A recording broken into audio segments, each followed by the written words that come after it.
Hey, Rolling 20 fans, this is G, and I'm here to tell you today about a new sponsor for our show, Casey's Irish Pub. This is an honest-to-God Boston or Chicago-style Irish pub located in downtown Los Angeles.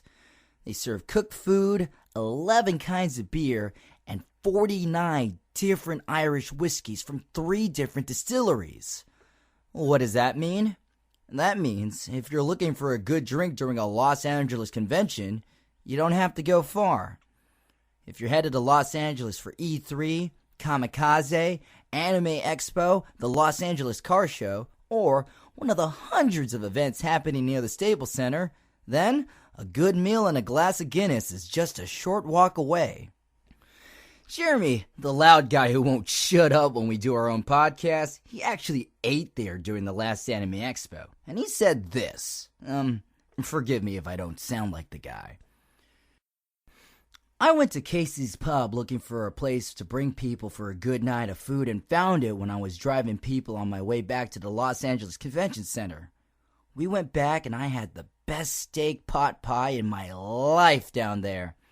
My wife had a good whiskey to sip, and 8 of us had fun talking and eating in a place that looked like it belonged in a movie.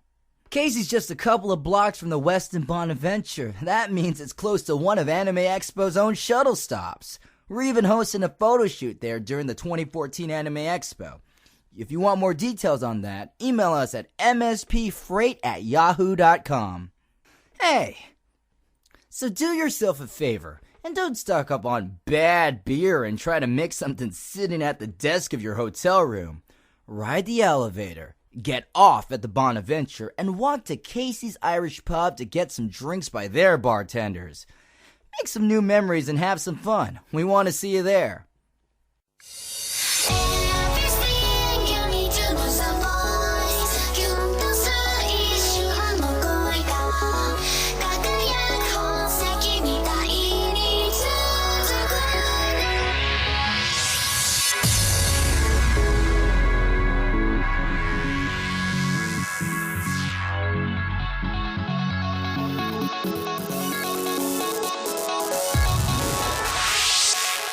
And no swearing. Hello, everybody. It's Anthony Bjorns from Mission Start Podcast. We have another Conover edition.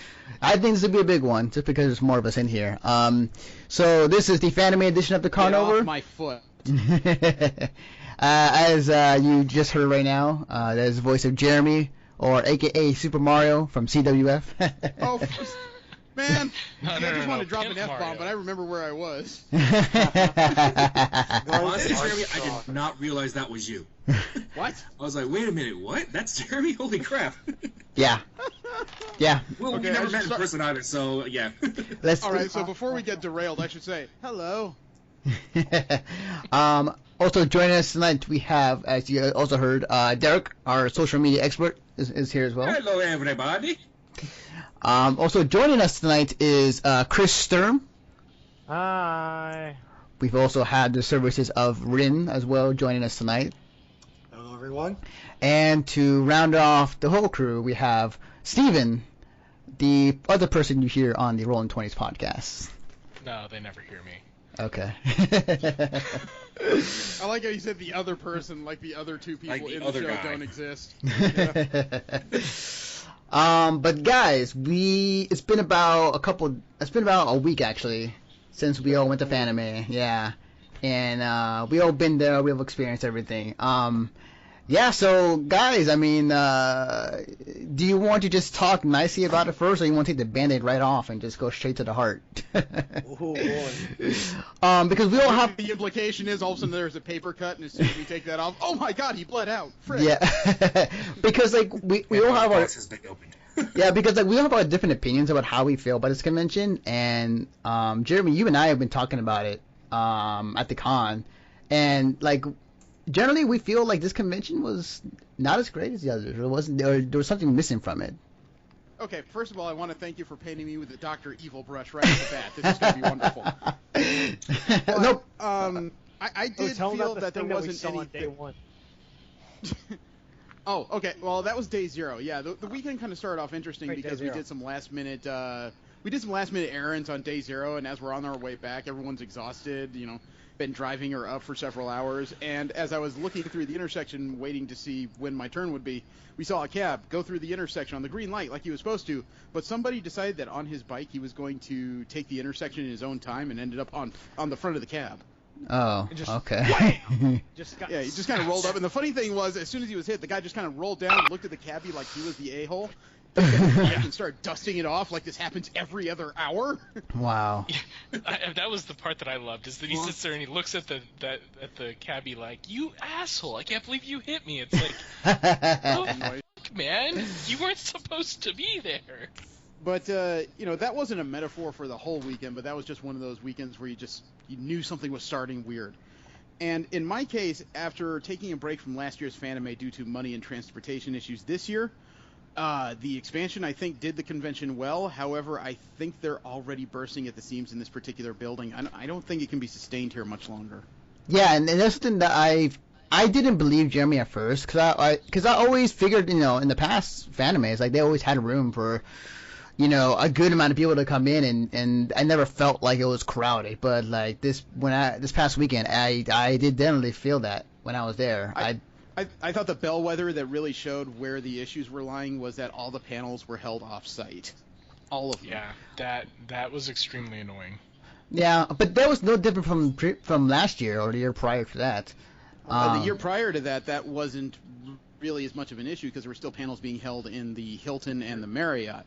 2014, again, I wasn't there. And then 2015, everything's at the Fairmont, which means any panel I have moderate curiosity in, the idea of walking away from the central convention, all of a sudden it felt like I'm not going to see something I'm moderately interested in. It has to be something absolutely interesting, otherwise I didn't have an incentive to go. Right, definitely. Not to mention with all the crowding and the traffic and everything, you had to go a half hour early or you weren't going to make it. Yeah, I mean, I suppose it's a trade-off where they can utilize the Marriott rooms for other purposes, like they were trying to this year around. And you're trying to focus more with panels over at the Fairmont, which didn't work out as I think they would have hoped. Yeah, like Rin, I think you have a solid point, except the Marriott was using all of its rooms. The problem was it was using them because the area was so crowded. They were using as luggage storage. Yeah. Pretty much. Yeah, that's seriously. I would know all about that. Yeah, it's definitely something that I definitely agree, and it didn't take me until the second, third day when I was there. Yeah, I mean that's when it usually gets more crowded because that's when you have all the weekend people show up. Yeah. Right. Like, not everyone's like us who are going like the full 9 yards on all 4 days or something. Yeah, definitely. So there's definitely, I mean, like I'm not sure if everybody's in agreement, but we definitely feel like this year's family was not as great or not as good as previous years.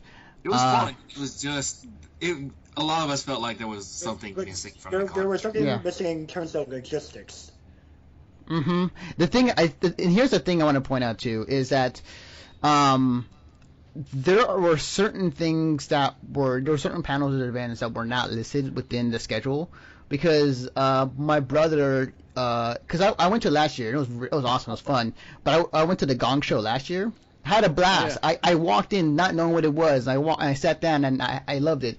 I was looking for it for this year in the schedule and it wasn't listed down. My brother texted me a video that he was at the Gong Show at Fanime. I wish I knew that. The Freaky Fish won that. Did he? The same guy. He won that show. He posted on his Facebook not long after the show and held up the certificate. Wow, that's awesome. With the certificate, sacrifices a belt. Very awesome. But yeah, like it was not listed in the schedule, and even like on the last day of Fanime, I asked, where and when is the closing ceremonies? Because that wasn't listed. They told me, it's going to be in this area of the con. It's happening at this certain time. So, there are things that are Fanime that were definitely that could be fixed, but they had some miscues or missteps this year than they had previously. I'm not sure. Rather than speaking in generalities, why don't we start going through the convention so people sure. had an idea? Right, what right, yeah. It makes it sound like we're just sitting there going, well, it was okay, and that's about it. Thanks very much for coming. Right. So let's go back. Let's start. I think we should start off with just the beginning. You know, we all arrived day 0. Yeah. Oh, God, yeah. Yeah. So, I think the first thing we should talk about is swap meet. Jeremy, was that your first time doing the swap meet, or? That was my first time ever seeing the swap meet, man. I've had so many collectibles in my storage space. I kept thinking, why would I go to a swap meet? I don't need to add to this stack. And then this year it was like, I got to go to the swap meet. I got to decrease this stack. So I loaded up a good... I helped you out with pricing. Oh, God, yeah. I loaded up a good 9 boxes worth of stuff into a mid-size SUV, and that was my first mistake. Because mid-size SUVs are not made to hold 9 boxes plus 6 days worth of luggage times 3 people, plus 3 people. Nope. And that was an adventure getting there I won't get into, but it was harrowing. And I will say, wind farm, bungee cord, surfing suitcase. That's about all I need to say about that. All right. But yeah, unloaded all my stuff down there. You know, Chris was poking through half of it, finding prices on it, which helps. And it was an interesting experience. I actually felt like a vendor because I was seeing... I saw a whole bunch of faces with that weird, bemused expression. I saw repeat customers. I saw other people that asked, how could you price it that way? Hey, that's what it is, man. I even got to upsell a lady. Yeah, I even got to upsell a lady, which was interesting. She came by and I had some playing cards that had Ranma on the back of them. And she just said, this is really $3? Yeah, it is. And she handed me $3. I said, you're a Ranma fan, huh? Well, I got this wall scroll with Ranma on it. And it's got a little something to settle on the back, so I'll sell it for $8. So all of a sudden she hands me more dollars, and I said, wow, you've been watching this for a while? Oh, yeah, I own all the episodes on VHS. Yeah, but do you have this unbuilt shampoo garage kit? How much? $10. And I got $10. That's great. The bucks just keep on ranking up. Yeah. Oh, yeah, it was kind of amazing to see, like, 3 or 4 people over 2 days who kept coming back just saying, did you get anything else? It's like, this is it. Well, I got to buy this. Okay, cool. The moment of the evening was probably night 0. I was dead tired on 4 hours sleep, and an energy drink was fading fast. I had a stack of Danger Girl action figures, one of each, and I was selling the whole set for $40. And one guy just kind of stares at it for half a second. He says, "So, whole set for $40? Yeah. Okay, you talked me into it." Nice. Wow, that's awesome. Yeah, I generally enjoyed the swap meet this year. It was in a much bigger area than what they had previously. Last year it was in the building across from the convention center. The one where they hold Music Fest. Yes. And Masquerade. Yeah. The same building. Wow, okay, I didn't think you could hold it in there. No, it seemed like they filled up about half to 2/3 of South Hall, which is that expansion tent behind the convention center. I honestly did not get a chance to walk around because I found out I have an allergy to mangoes that I wasn't aware of prior. Huh, interesting. So, yeah, I had a whole bunch of gas and I was spending time near a toilet, but I was so zonked out I really didn't get a chance to walk around. All I got was a good view of the adjacent spaces next to mine and a whole bunch of people looking at me going, how is he selling that shit so fast? Sorry, dolphin noise. Selling all that stuff. Yeah, they really had hate, and some of them looked like professional resellers, which were allowed in the swap meet. Mm-hmm. But they really couldn't understand how this stuff was going, and honestly, I wasn't selling it for what I would say fair value. I was selling it to move so I could get some more space in my storage space. Mm-hmm. Yeah, it was really cool. Like, I saw you were selling pretty well, and then I was walking around, and yeah, there was a ton of vendors there. They were selling a lot of stuff. I got a few items when I was there. What did I get? I got an Amiibo Sonic the Hedgehog for like $10, and then I got Metal Gear Solid 1 for like $20. So that was pretty sick. I believe if you're already selling off Amiibos like that. Yeah. Well, Chris was the one who kept coming by my space, just going, Jeremy, look what I got. It's like, where'd you get that from? It came with a dissertation, like every time he found something. I have to admit, though, I was quite impressed with what all he managed to snag for the prices he did. What did you get, Chris? Yeah, so so on the first day of shopping, I got the Smash Brothers CD for $20, which, I mean, to be fair, that's $5 under eBay pricing. So I mean, I consider that a fairly good deal, but the biggest thing was for $30, this one guy sold me the hardback Speed Racer, like a box set of manga, which normally retails on Amazon for $40, and that's marked down, mind you. Mm-hmm. And on top of that, there's also the entire 2 Terra manga series, the Book of Human Insects by Osamu Tezuka, Barbara by Osamu Tezuka, and like he sold that whole bundle to me for $30. Wow. And like, I could have sworn there's like one other thing, and like here I am, I'm finding all this stuff. I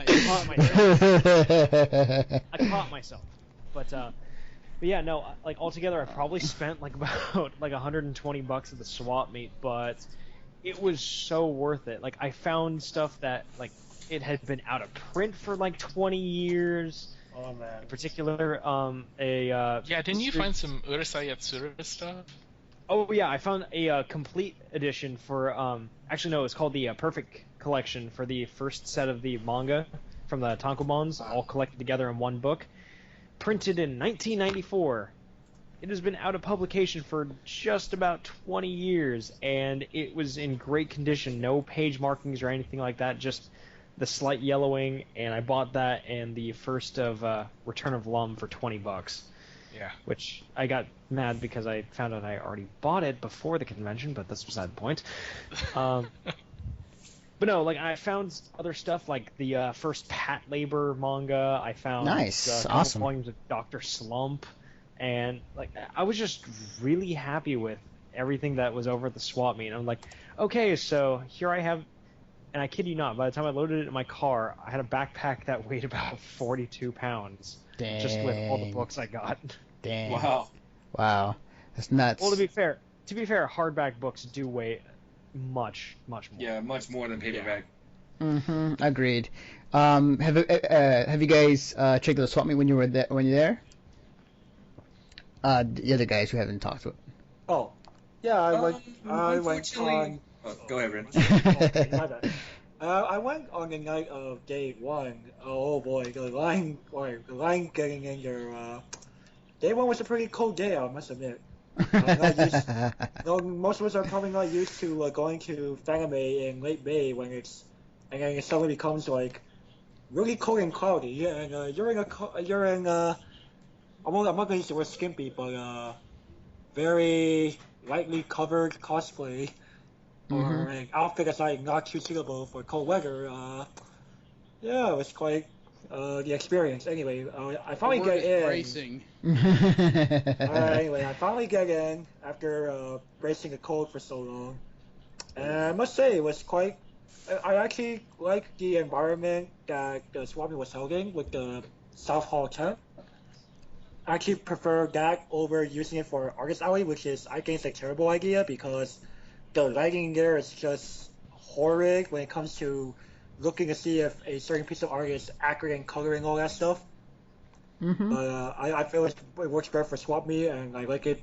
I actually like how there's more space to move around in compared to, say, the Civic Auditorium for last year. And I was able to find some pretty nice things. I was mainly looking for gifts for other people, so I found some nice stuff that they enjoyed. Right. Yeah, and good thing that people are more willing to haggle as always. Oh yeah, definitely. Yeah. It was quite the variety this year. Oh, there was More so than previous years, from what I remember. Oh yeah, there was definitely a ton of variety. A ton of different stuff for sure. Yeah. I will say one more thing about it is that I was so tempted to buy. Apparently, at this one vendor, he was selling like not these prints, but these actual sketches from the animators themselves, from some of the old anime that they did. So I saw actual like sketches for the animatics for like Higurashi or for Haruhi. I was like, oh my god! And like it was like some of them for I think $25 to $40, depending on which one it is. That sounds about reasonable. Yeah, and I really wanted to buy it, but it was more or less like, do I have the money? I think I do, but I don't want to chance it. So yeah, I know, right? But sometimes for me, I had to like walk around like once or twice around the whole thing first before I go. Okay, I have this amount of money. I need to double check what I really want for sure.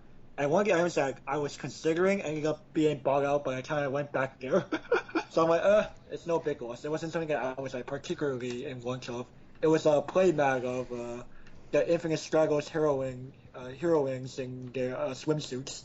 Nice. Official playmat. Nice. Yeah. Yeah. Well, yeah, well, no big loss. Definitely. But I think overall, I think I think where they put the swap meet is perfect. I think. Yeah, I like its location, and I wouldn't mind if it's there in subsequent events. If anything, I think go ahead, that sorry. room works better than say the Civic Auditorium or like any room in the Marriott or something, or heaven forbid the Fairmont. Yeah. If anything, I would like to see more vendors be added to the swap meet because it looks like they have a ton of space. Yeah, I remember like I don't know how it was on day 0, but on day 1 it was only like halfway filled through the whole thing. Like you could have easily added more. Agreed. It Yeah. was about 2/3 on day 0. It seemed like there were more people with badges that just wanted to sell their stuff and hopefully fund their weekend. Oh, Yeah. Pretty much, yeah. I mean, the more vendors you can put in there, the better. But of course, it also depends on how many people are willing to sign up for it. Yeah, I will say I was there both nights, and I probably made about off of my stuff. And I had a partner, and we had stuff by 4 different people. I made myself probably to the tune of about $600, maybe $750. Wow, that's ridiculously good. I purposefully brought larger, high-dollar, easy-to-sell items. But you didn't sell that $300 one. That wasn't mine. Yeah. Well, and unfortunately, I got back. That was my roommate's, and the last day there was a bit of a controversy over how much it should be going for. So we just decided, no, we're not going to sell it because everybody keeps saying it's not worth that much. And it turns out that was a very good decision because the people that were saying, oh no, it's not worth that much, they were talking about a completely different figurine.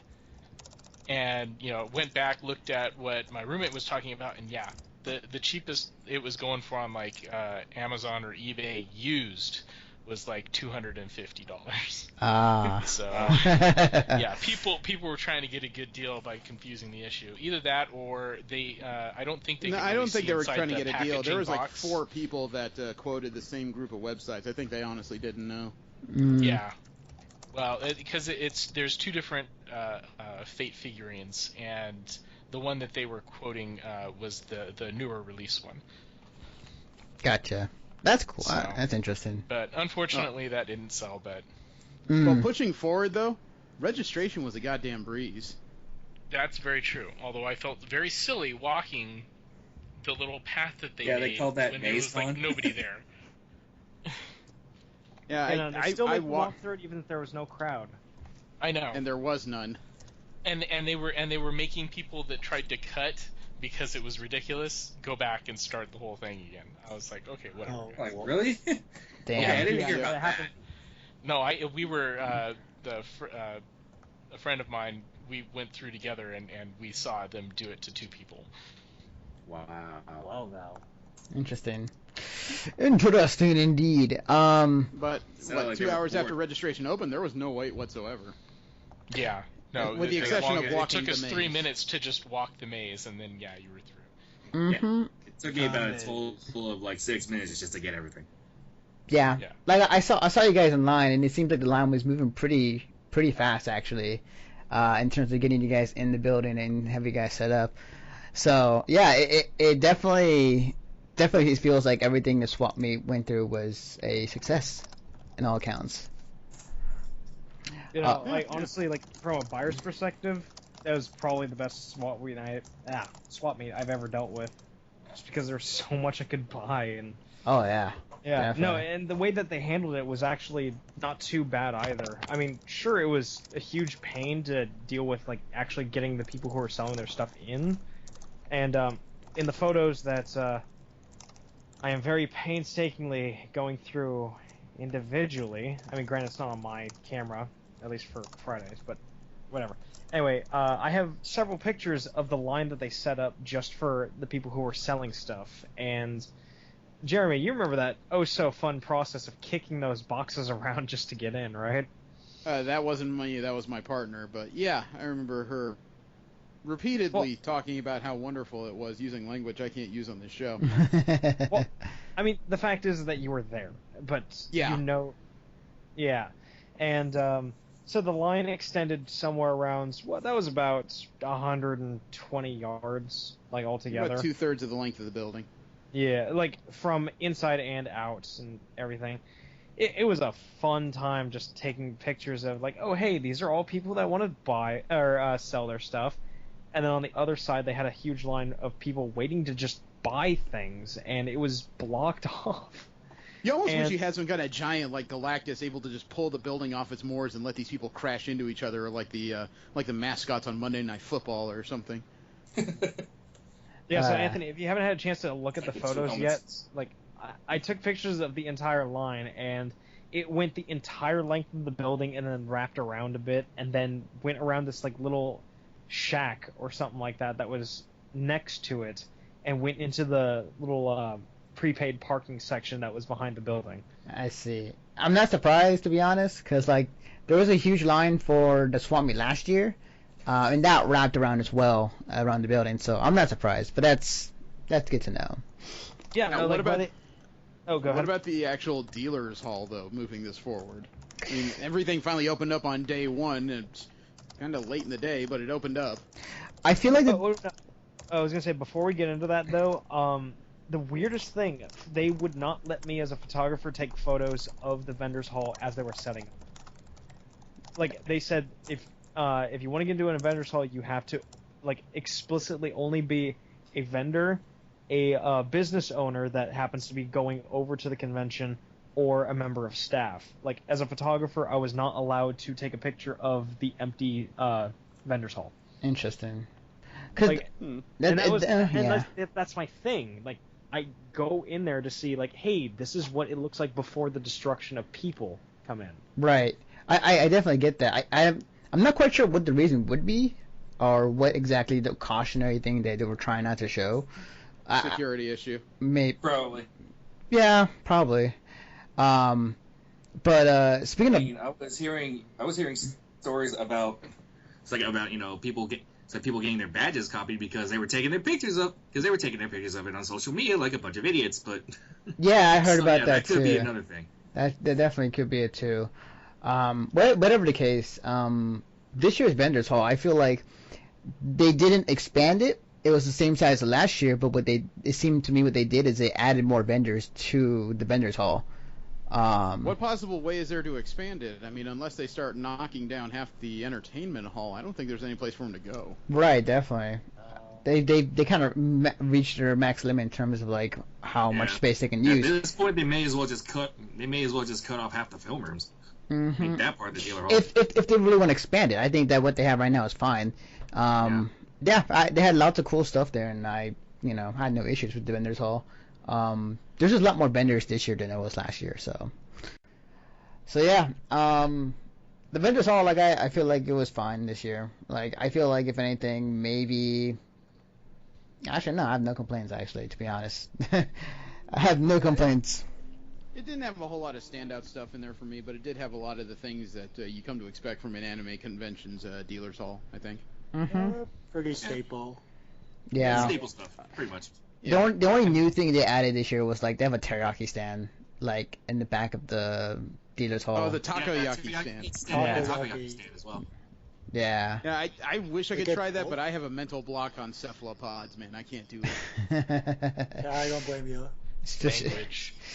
Speaking of tentacular creatures, just as of this recording, the Splatoon figures for Amiibos, they came out just the other day, and they're already marked up. Cheapest I found was $55 for buy it now. I just want the orange one. I don't care for the other two. I want my Squid Baby. I have it. Same It's fun. page. That's high on my list of don't care. I cared so little about it, I never even went in. Mm-hmm. I just want my Inky Babies not paid more than $20 over. I hear you. I feel your pain. Somebody pointed out that the Splatoon characters are what happens after the tentacle is done with a schoolgirl. I know, I think we are going a little far. But where's the lie, though? Hey, God, try to get back on topic soon. You're a kid now. You're a squid now. You're a kid now. You're a squid now.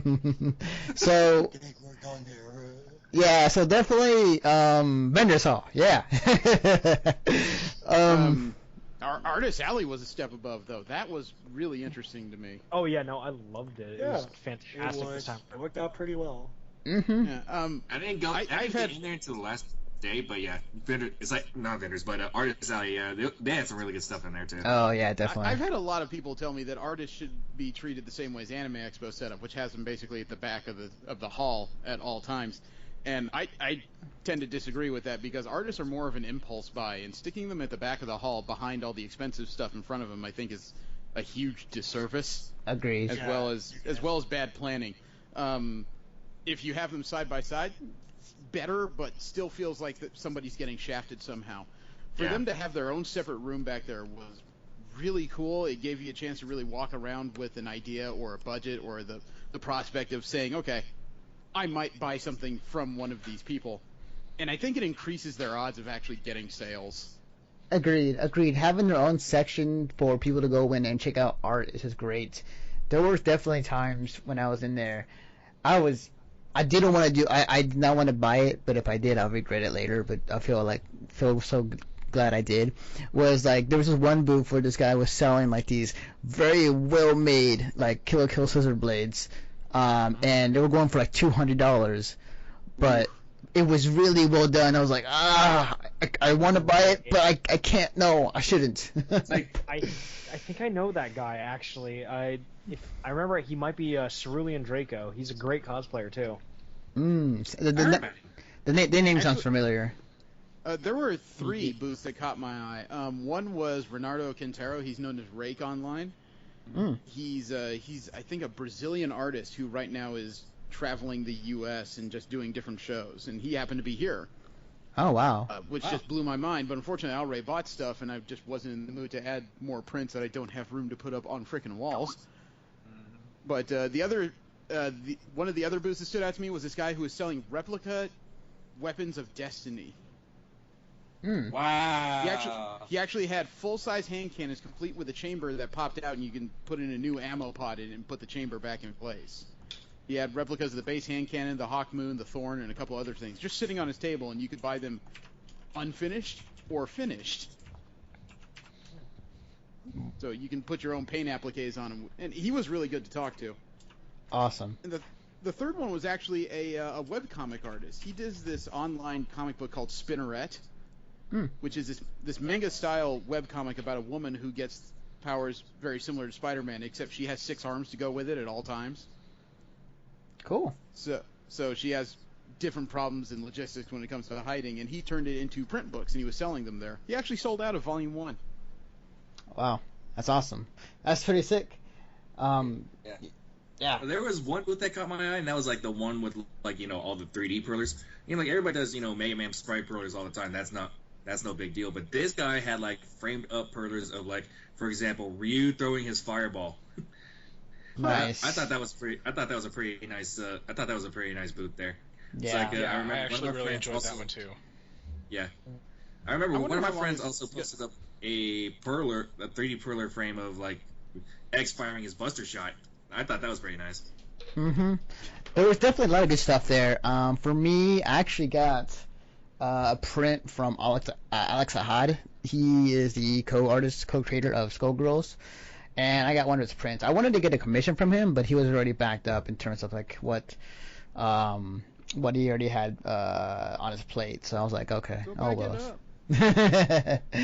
Yeah. So yeah, it was the Artist Alley. I like it. It's gotten better. Artist Alley was kicking. That was one of my highlights of the weekend, and that's very unusual for me at a con. Definitely. So yeah, I say.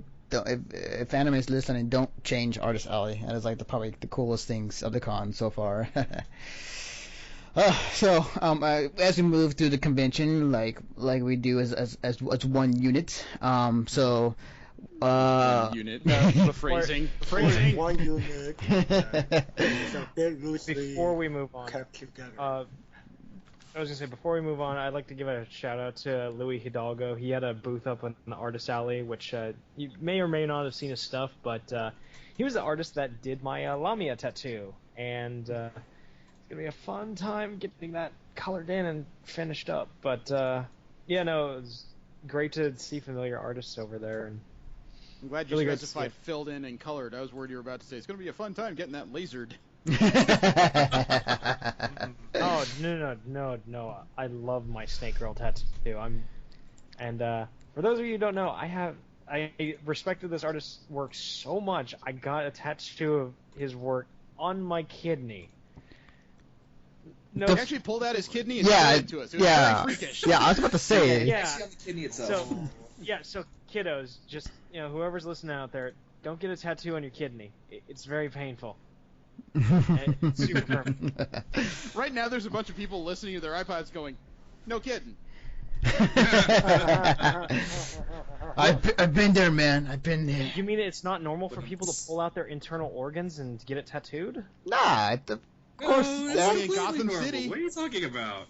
Okay, cool. I just wanted to make sure that I wasn't the only one here that thought it was normal. Right, no. You've seen the pictures from the Suicide Squad filming. It's happening all over the place. Yeah, man. I like the Jared Leto Joker. I don't know about you. I think I've made myself clear. Agreed. Love tattoos are life. So, moving on. The next room that would be, I guess, nearest to the Artist Alley.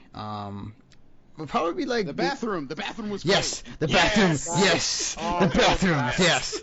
Oh, they're so good. No.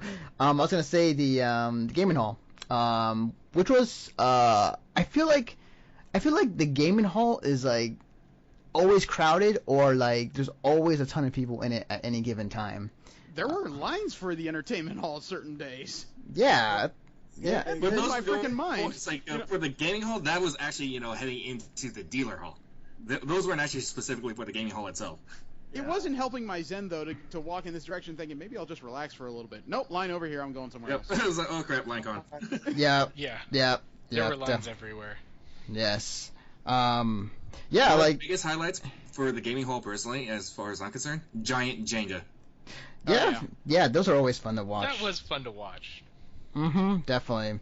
Because I was gonna say real quickly, because you're doing your thing in the gaming hall, you're playing the game one now. All suddenly you hear like this sound of just like wooden blocks falling down, and you hear it like, oh. The thing is, I give full props to the people who are actually playing the game, because if I was standing on a step ladder trying to play giant Jenga, and half the crowd as I'm pulling out a block is going, ooh, I take a block right off the top and whip it at him. Shut up! I was actually one of the people recording a video out near that area, and there were like a couple instances in which the tower would fall and it nearly hit my face. Wow. Yeah. Coming soon in 3D, Jenga, starring Dwayne Johnson. But generally the gaming hall was great. I remember one night I just went there and I just played Hearthstone for like a good match or two. Yeah, it was great. They had everything that you needed and wanted to have there: arcade, tabletop, PCs. The arcade was actually pretty quality. It didn't have a whole lot of claw machines like I found in a lot of other cons, or a lot of trick machines meant to fool you out of money. It was just a bunch of video games. People were actually relaxing for once. Yeah, it was basically just a whole bunch of it was a bunch of music games, really. Yeah. I got an interesting short video I put on Instagram of Hatsune Miku playing a Vocaloid song on one of those rhythm machines. Nice. The funny thing was, after I was, just before I took it, I was there with 2 other people, and the young lady just said, "You think that's a dude? I think it's a trap. I'm pretty sure it's a trap." And as soon as I was done quite a few of those, yes. Yeah, and as soon as I was done taking that 8-second video, I walked right back to her. "Oh yeah, it's a trap." It's always the question of the day at conventions. It's like, is that a dude? Is that a girl? I don't know. There's so many gender bent cosplays this year. That was actually pretty fun. At that point, it's almost like I feel like flirting, but I need a quarter to decide whether or not this is a good idea. Yeah, pretty much. The cosplay becoming more and more mainstream. Yeah. The cosplay becoming more mainstream. Gender bending and cross-dressing is going to become more and more of a common sight. Just because a sheer amount of people you're getting into the hobby. Definitely. Well, it's not just the sheer amount of people; it's also the change in attitude towards like LBGT culture and all that stuff going on. Mm-hmm. So, I mean, hell, technically, I was, in a woman's outfit in the course of that convention for one day. Yeah. AKA Rule 63 Zone Ton. Yeah. Like, there was a joke in there about every day, but I decided to let it slide. Just go with it. Yeah, there was a Neil Morgan out there. Mm-hmm. That was true. Yeah. Me back to back wearing female clothing. Yeah. Steve. Yeah. Oh my God, Steve died. Oh, there he is. Hey, Steve, hi. How are the viewing rooms? I didn't get a chance to go any. They were surprisingly spacious, and it was still inside kind of the convention, so well air conditioned, and yeah, I liked it. Yeah, I meant to go by a couple of the hentai viewing rooms, but because of exhaustion, I just never made it out there any particular evening. Well, there were line cons for those. I can't imagine. Yeah, seriously, there were line cons for those. Mm-hmm. Okay, now, speaking of the hentai room, I have a few choice words about that, but that's should get its own section. Are they dolphin noise words? Actually, surprisingly, I can explain it very, cleanly, but... I mean, there's just a lot to say about it. That's all. We'll get to it eventually, but yeah, I have a story about it too as well. But yeah, finishing off the gaming room, the gaming hall. Yeah, the gaming hall was great. It was fine. I had no complaints. I mean, the only complaint I had was this. Because I was running a Skullgirls tournament on Saturday. And there were certain things that didn't quite work the way I wanted to work out, and just how everything turned out. Look, the kid beat you. He pulled a double Blue Eyes Dragon on you again. We all saw it. How it worked out. Right. But given everything that I've experienced in the gaming hall, with the exception of what happened in Skullgirls tournament, I feel like everything was run smoothly and everything was done correctly. So the entertainment hall only had one major issue, but unfortunately it was kind of a pervasive issue throughout the con, and that was the how freaking crowded it was everywhere. Yeah, pretty much. Yeah. But that's always going to be an issue. It all depends on what rules are going to be enforced. As long as as long as Fanime has a more or less open door policy to everything except doorways, there's going to be a serious issue with ghosting, which is just going to become more extreme as prices go up. Yeah, that's true. I think Fanime hasn't really had a reason to really increase prices that high yet. They're getting there, though. They're getting there. Well, Fanime is well priced for where it is. It doesn't need much more money to operate, which is fortunate. I could point to a few other conventions that have raised prices over the last 2 years of operations. Take a finger pointing for another podcast. I'm not sitting here to use this as an opportunity to slam down the hammer on other cons as much as I would like to.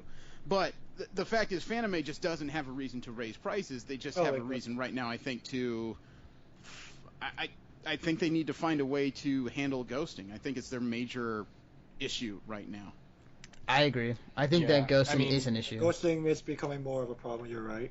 And it's easy to ghost around that particular format of a convention.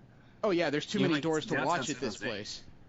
There's very few checkpoints now. The only checkpoint is really when you're going in and out. When you're going into, say, a vendor hall, entertainment hall, artist alley, ticketed events, panels, obviously. But that's really about it.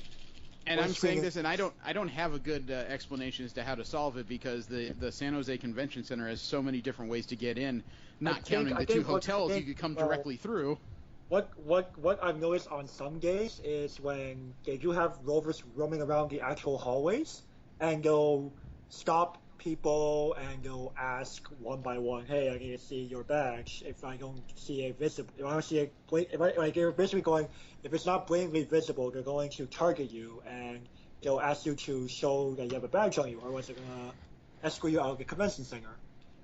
Mm-hmm. But even with that, you kind of need a lot of rovers, and that's not really feasible. Yeah. Definitely. Like I said, don't have a good answer, but it's probably the most major issue. I want to say when I first went in 2011, there was a system where I believe I might be a little wrong about this because this is like 4 years ago, but I feel like certain points of the hallway there were rovers that were checking at particular checkpoints of the hallway to see if people had their badges before letting them continue on. Mm-hmm. Yeah, definitely. So maybe they could re-implement that, but I feel maybe they just feel like it's not necessary, or they could care less, or I don't know what. It's kind of. To be fair, the convention center is supposed to be a public place. The halls themselves are not. Yeah, that is true. I think back then when you know like you enter the convention center itself, as you walk up the stairs, there were checkpoints going that way. So as you were going up the stairs into the main hall, you would be checkpointed and would be asked for a badge to enter even just the second floor main hall area. Now it's just people just walk in and out whenever. Well, to keep it from becoming a gripe fest is just the one issue I could point out. Again, I don't have a fix for this. Yeah. I've spent some time ruminating. I don't have it. Yeah, there's it's kind of implementing that system would get closer. I don't know if it's going to be a for sure solution, but I feel it will solve a good amount of the problem. Mm-hmm. If there were checkpoints going up the stairs into the main hall. Mm-hmm. Definitely. I mean, the main problem would be, I think what the main problem might be is that it could become like a really like constant line con during peak hours. Right. And we've seen that during the weekend and how crowded it gets, and we had these discussions prior at the con and right now. And in terms of like how to fix the ghosting issue, that's something where it's going to be a fine line between how would you do it and how would you not upset the people who go to your conventions.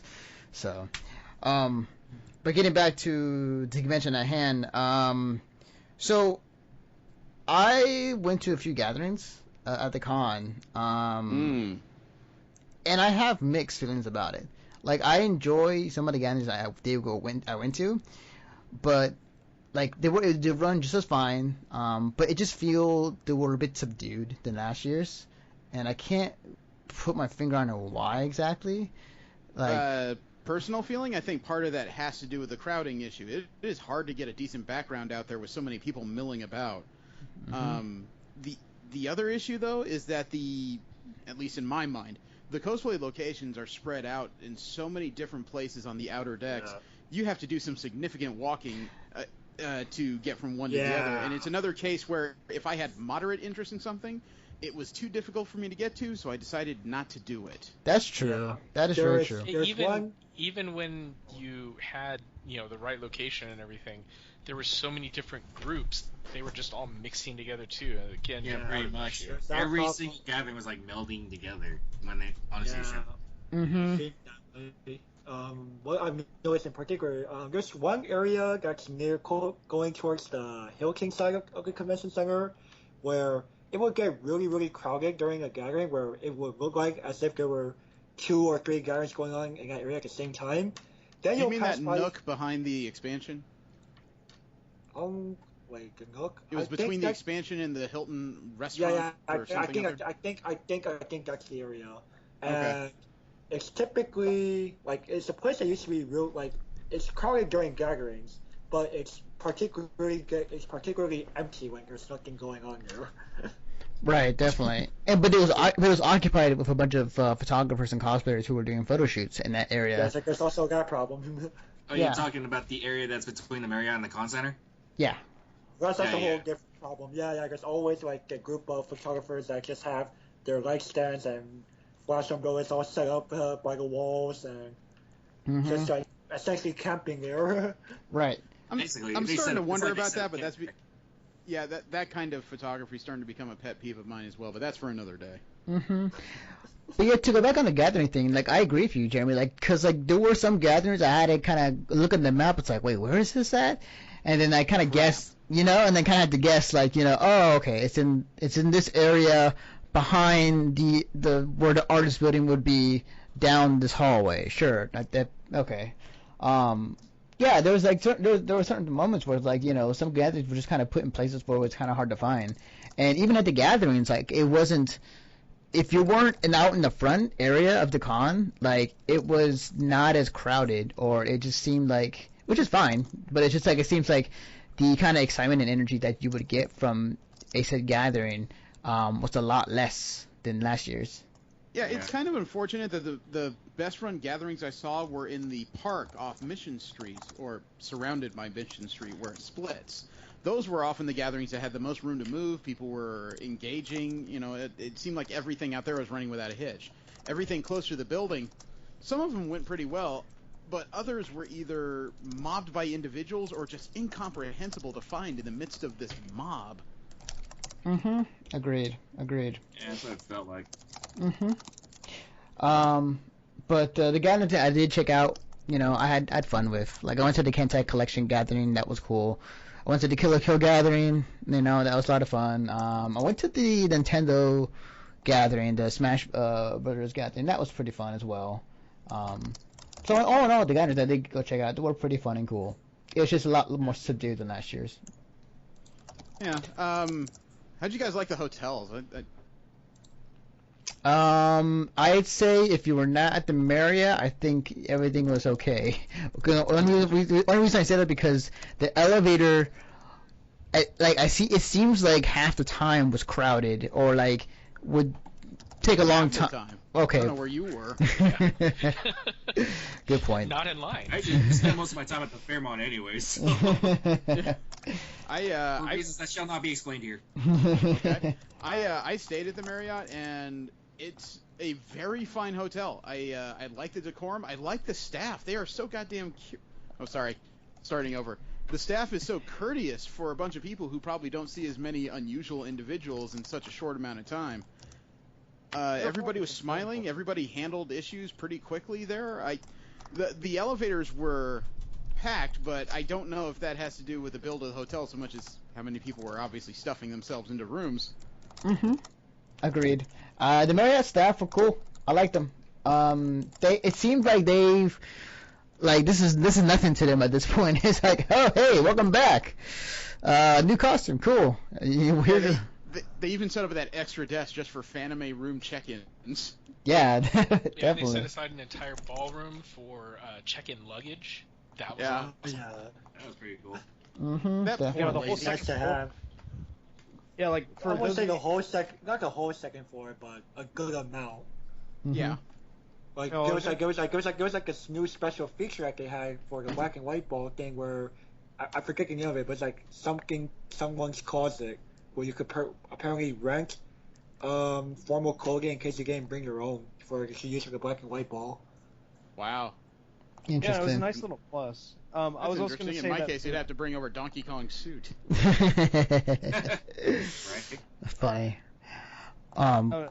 So all I was gonna say is that, like, for those of you who've been to Fanime before, like, the second floor of the Marriott's extra ballrooms were normally dedicated towards panels, and having those dedicated to storage, and they even had a manga library just to chill out and relax in. Like, it was all, like, they were all very nice touches that they added to, you know, make the entire experience more enjoyable. Mm-hmm. I appreciate what you said, but did you really just say chill out and relax? Okay, situation considered. Chill out and relax. No, I'm Yeah, sorry. It's also, just as soon all as you things said that, I'm considered, thinking yeah. chilling out, maxing, relaxing, all cool and all, reading some manga outside of the school. Touche. Touche. I should have seen that one coming. But yeah, no, like, they had a nice little manga library, and I thought that was honestly, like, well, considering my own collection, it was small by comparison, but I thought it was cute that they had that there, and it was just like, oh, like, you're trying, like, you have a little bit of everything there, you know. That's when you know you've been to too many cons, when you walk into the manga library and you go, oh, that's so Oh, that's kind of adorable. cute. You have a nice little collection here. For context, I have, with everything I bought at the swap meet, I am now up to, I believe, 742 volumes of manga. Wow. Man, that is an achievement. Wow, how many more do you need before you get one up? That's a good point. Well, I'm finishing up Naruto as soon as that gets done, but beside the point. All I know is that I have several hundred, and I completely dwarf what they had over there, and that's why I said it was cute. So, quick story about the Marriott side. So as I was talking earlier about using the elevator, one of the days when I was getting down to the main floor on the elevator from our room, there were times where just random stuff would happen in these elevators. One time I went into one, everybody was just like had music playing, and like basically just like, hey, just having fun. So yeah, like I was there were some interesting things that happened in the elevator that were pretty fun. There was one time where so I was headed down to the main hall, and like this guy, he's hilarious. He basically, welcomed everybody that came in. He's like, "Hi, welcome to Elevator Con. What brings you here? What's your favorite floor?" And I was like, "Oh, floor 5. Good one, classic, yes." And he basically just kind of went on with that joke until everybody got off. But like, yeah, there was just like entertainment moments like that, like during the con, that only happens at a convention like that. Yeah. I've apparently heard rumors that there was instances of people that literally press every single button on a Marriott elevator. Did that really happen? Another one where someone just kind of kept going up and down every floor just to play music and dance around as people were entering and coming out. Interesting. Not helpful. Interesting. There was an idiot that hotboxed himself in the elevator. Yeah, thankfully they fixed that at the Hilton. Sorry, one at a time. Hang on, Jeremy, you first. There was the idiot that hotboxed himself in the stairs. Ah. Wow. Night 1, a fire alarm went off in the Marriott. Shut down the elevators, caused a big kerfuffle. Somebody on the 11th floor said they smelled a lot of weed. It turns out somebody decided he was going to entertain himself by hotboxing his particular section of the stairs. I see. Interesting. Yeah. Huh. Mensa client there. Yeah. Derek, were you can say something? But yeah, thankfully they fixed that sort of issue at the Hilton. Like if you start pressing too many buttons, it just resets itself and it goes right back down to the first floor. Oh, okay. Well, that's actually a pretty neat, nifty feature. Yeah. That was one thing I noticed after staying at both hotels for Fanime in different years. The Hilton doesn't have as many elevators, but they run much quicker for some reason. Yeah. Agreed. Yeah, well, people aren't jumping up and down on elevator. There was one particular elevator in the Marriott that made very ominous creaking noises every time it would go up and down. Kind of freaked me out a little bit, but yeah. The only thing that freaked me out about the Marriott elevators was all the mood lighting. For some reason, they had these weird orange glass over the lights, and every time I got in them, there were a couple times I just looked at the few people in the elevator as soon as the door closed and said, "Why do I feel like dollar dances are about to start?" Yeah, I get that feeling every time going into a friend's room at the Marriott. I'm like, wait a minute. It's like, what do you expect to happen in these things? But speaking of elevator games, on what was it, on the third night when I was going up to my room to get recording equipment, I was still dressed up as Mario. And when we got to the 6th floor, all of a sudden this girl at the back just said, "Shush, shush, shush, shush." The door's open. There's some poor guy late. There's somebody waiting. He just looks in and says, "Oh, that's full." And the lady yells, "Sorry, but your princess is in another castle." And there I am at the front just going, "Ah, son of a bitch." Hey, language. Dolphin noise. No. That is no longer considered a curse word. It is That's a allowed PG-13 on... right there. But yeah, anyway. Oh, okay. Alright. The Marriott as a hotel was quite. It was quite a mess, especially you're on the uppermost floors like I was. I was like on the 25th of all places. You know, I'll tell you what, part of my convention planning strategy is to be on upper floors. And it sounds asinine because I have to wait on the way down, but that also means that when the elevator gets to the upper floors, almost never full. Pretty much, yeah. Yeah. That is, it sounds horrible because it means I have to travel that much longer in the hotel, but that also means when the elevator gets there, I don't have a stack of people already staring at me. I'm just like, hey. Yep, definitely. That's a good point. Well, Yeah. I mean, also get to have a bit more of a conversation with people, I suppose, on the way up or down. Yeah. You know, I like people, so that works for me anyway. Yeah, no, I definitely enjoy it. It's just that sometimes I wish there were times where I do regret not being on a lower floor just simply because there were things that I ran a bit late to. Yeah.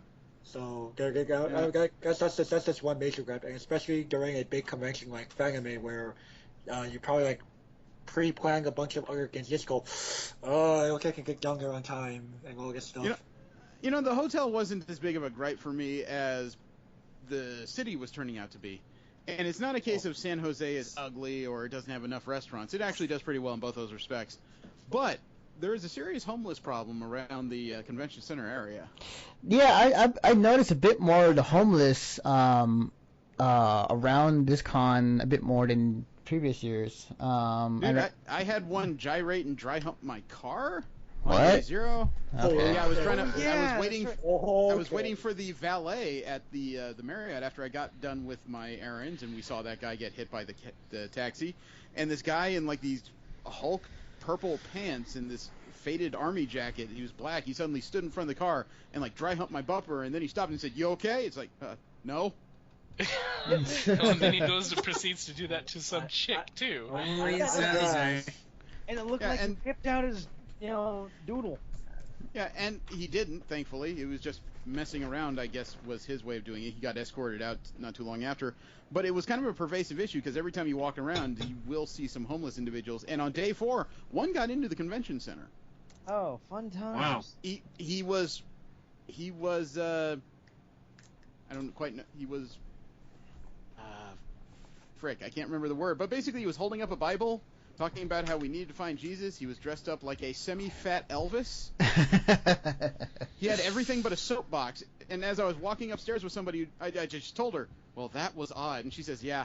And as we got up the escalator, we started walking towards the dealer's hall, and going the other way was a convention staffer and 2 security guards, a security guard and a police officer. And they were talking about, what was it? The staffer was saying, I don't know how he got in here. We asked him to leave. He won't leave. And all of a sudden, 2 and 2 came together, and I understood what he was talking about.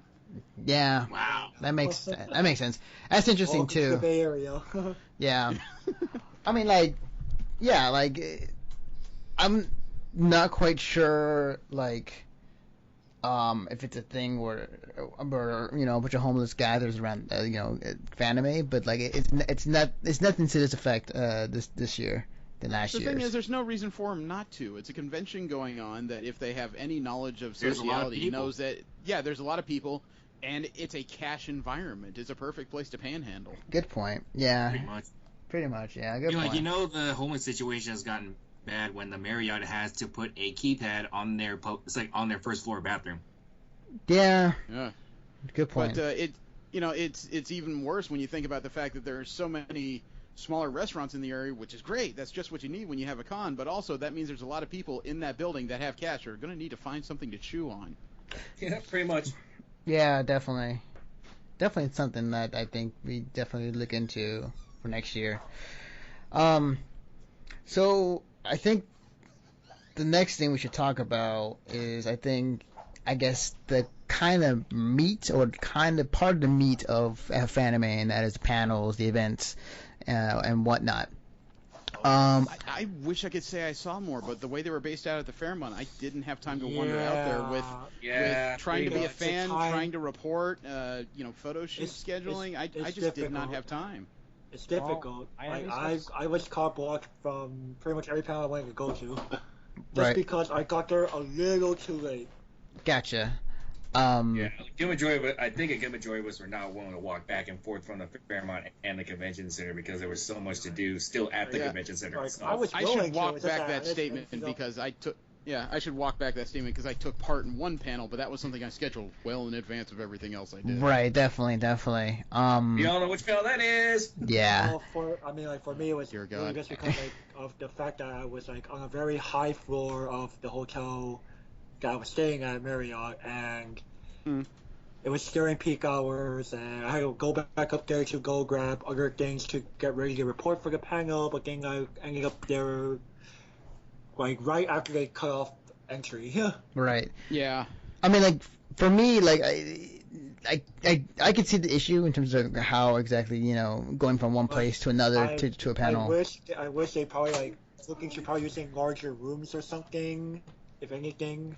I don't know. I believe the Fairmont rooms are supposed to be higher capacity than the Marriott rooms, but they are. I would say they very likely are based on what I saw walking around. Yeah, it looks that way. Just that they're still popular enough so that though it would still get a lot of popular panels would still get overcrowded to the point where they stop accepting people from coming in after us amount of time. Yeah, definitely. That's another thing I noticed too. But yeah, like I went there to check out a few panels, and some of them were MythBusters Anime Edition, where it basically was just two people who know their stuff in terms of physics and science and everything like that.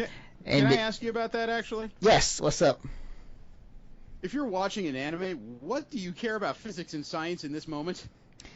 That is true. That is true. Animated for a reason. You know, I'm not saying that to pee on somebody's parade. It's just as soon as I heard that announced, I'm like, I've been watching anime for years, and if I had to spend time thinking about how Goku has a battleship-class beam weapon somewhere hidden in his hand, I think I'm focusing on the wrong thing about my anime. No, and I agree. It was just interesting to see how exactly they describe, okay, if this literally did happen, this is what scientifically it would have to happen for this to happen.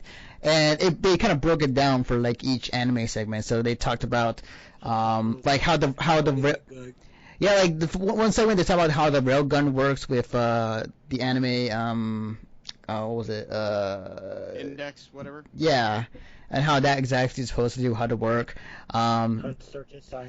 They explain how feasible it would be or it wouldn't be in terms of like how. To be fair, the English title is A Certain Scientific Railgun. Right. Yeah. To be fair though, coins are non-ferrous. It wouldn't really be useful in a magnetic field. Yeah. And they went on to explain other clips, including like how exactly Team Rocket like launches up in the sky somehow. And it's broken down scientifically, and it was funny and it was great, and it was just kind of interesting to see how they would explain it. You know what, that's not the kind of stuff I need an explanation for. What I would like to know is when a magical girl transforms back, where the frick are her clothes? She disintegrated them when she put on that sailor suit. Good point. Same thing when a superhero transforms. One way you know about that. Yeah. Hammer space. Yeah. Hammer space. It's a two-way street. Agreed. Right. It's a two-way street. Even Spider-Man webs up his clothes. Good point. And that stuff's canon. Hammer space is a It's like, Hammer space is a perfectly legitimate concept. Mm-hmm. Like the one thing that always bothered me was like people who would like after they transform they would like how they would put their hand on their shoulder in order to toss the clothes off, and then all of a sudden boom, they're in costume. Yeah. Like what would you do after that? Like where would you leave your clothes? Are you just gonna leave it lying there? Or are you gonna pick it up right afterwards? I would imagine shows like that, they have like a box, like a giant tissue box that just says disposable clothes. I mean, they wear the same things every day after all. Oh, right. Good point. Just put that on there, use a little Ziploc tie at the corner, you're perfect, bud. Good point. The other highlights for me in terms of the panels I checked out, I really enjoyed the swimsuit cosplay contest. All the videos from that were rocking. Oh man, it was great. I think okay, so you must have saw this guy coming in, but like there was this guy who is basically just the living embodiment of Armstrong from Fullmetal Alchemist. This dude he had the muscles, like he was bald, he had everything. And like the minute he had the hair glued on his forehead, it was perfect. Yes. The minute he walked in, me and other people knew, like, yeah, this guy's gonna win. There's no way he's gonna win the whole thing, and it was great. Like, it was fun. I think that during the Q&A, there's been some cringe-worthy moments that I felt were just kind of, I didn't quite like. But overall, like, I had fun. It was great. It was. One of my roommates went to that, and she actually showed me the video of Armstrong taking off his robe and starting to do his thing. Yes. And she enjoyed my reaction because she just put a phone in my hand, and took 3 steps back, so I knew she was watching my head, not the video. And the actual dialogue as I'm sitting there watching this is, okay, so I think I recognize that. Wow, his back is huge. Oh, that's a mankini. You gotta tell me about this. Okay, so he's dancing now. Man, he dances like he's white. Yeah, he does. The funny part about that is I like the reaction of the contestants or the people competing was much more of a better reaction than the crowd, because they're the first to see it and they're like, "Whoa, Mankini!" I'm like, "What?" And he turns around, like, "Whoa, Mankini! Wow, okay." So it was great though. I loved it. There was no Princess Toadstool like last year, but I think that Armstrong made it for this year. But yeah, like that was fun.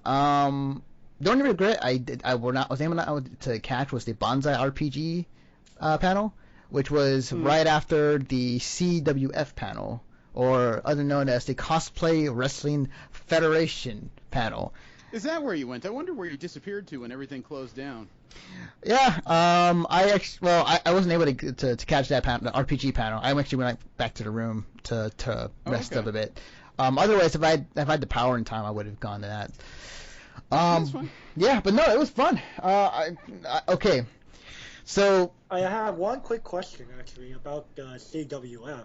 yes. So I had some friends tell me that they were actually going in there. Like, you might notice like the program guide for Anime's panels are, I'm gonna be frank here, pretty vague. Very. Like, they're pretty like it's like a quick blurb and you just kind of go, I'm not really sure what to expect from this. So I have friends who are telling me, oh yeah, Cosplay Wrestling Federation. Oh, this sounds legit. Let's go see some cosplayers actually duking it out with each other, right? Well, no, they were disappointed to find out when it was all nothing but insults and talking big, essentially. Yeah. So I do wonder. I kind of have a problem with somebody that expects to see actual, pro wrestling at a convention. Well, Because there's no way well, yeah, that they could essentially possibly do that.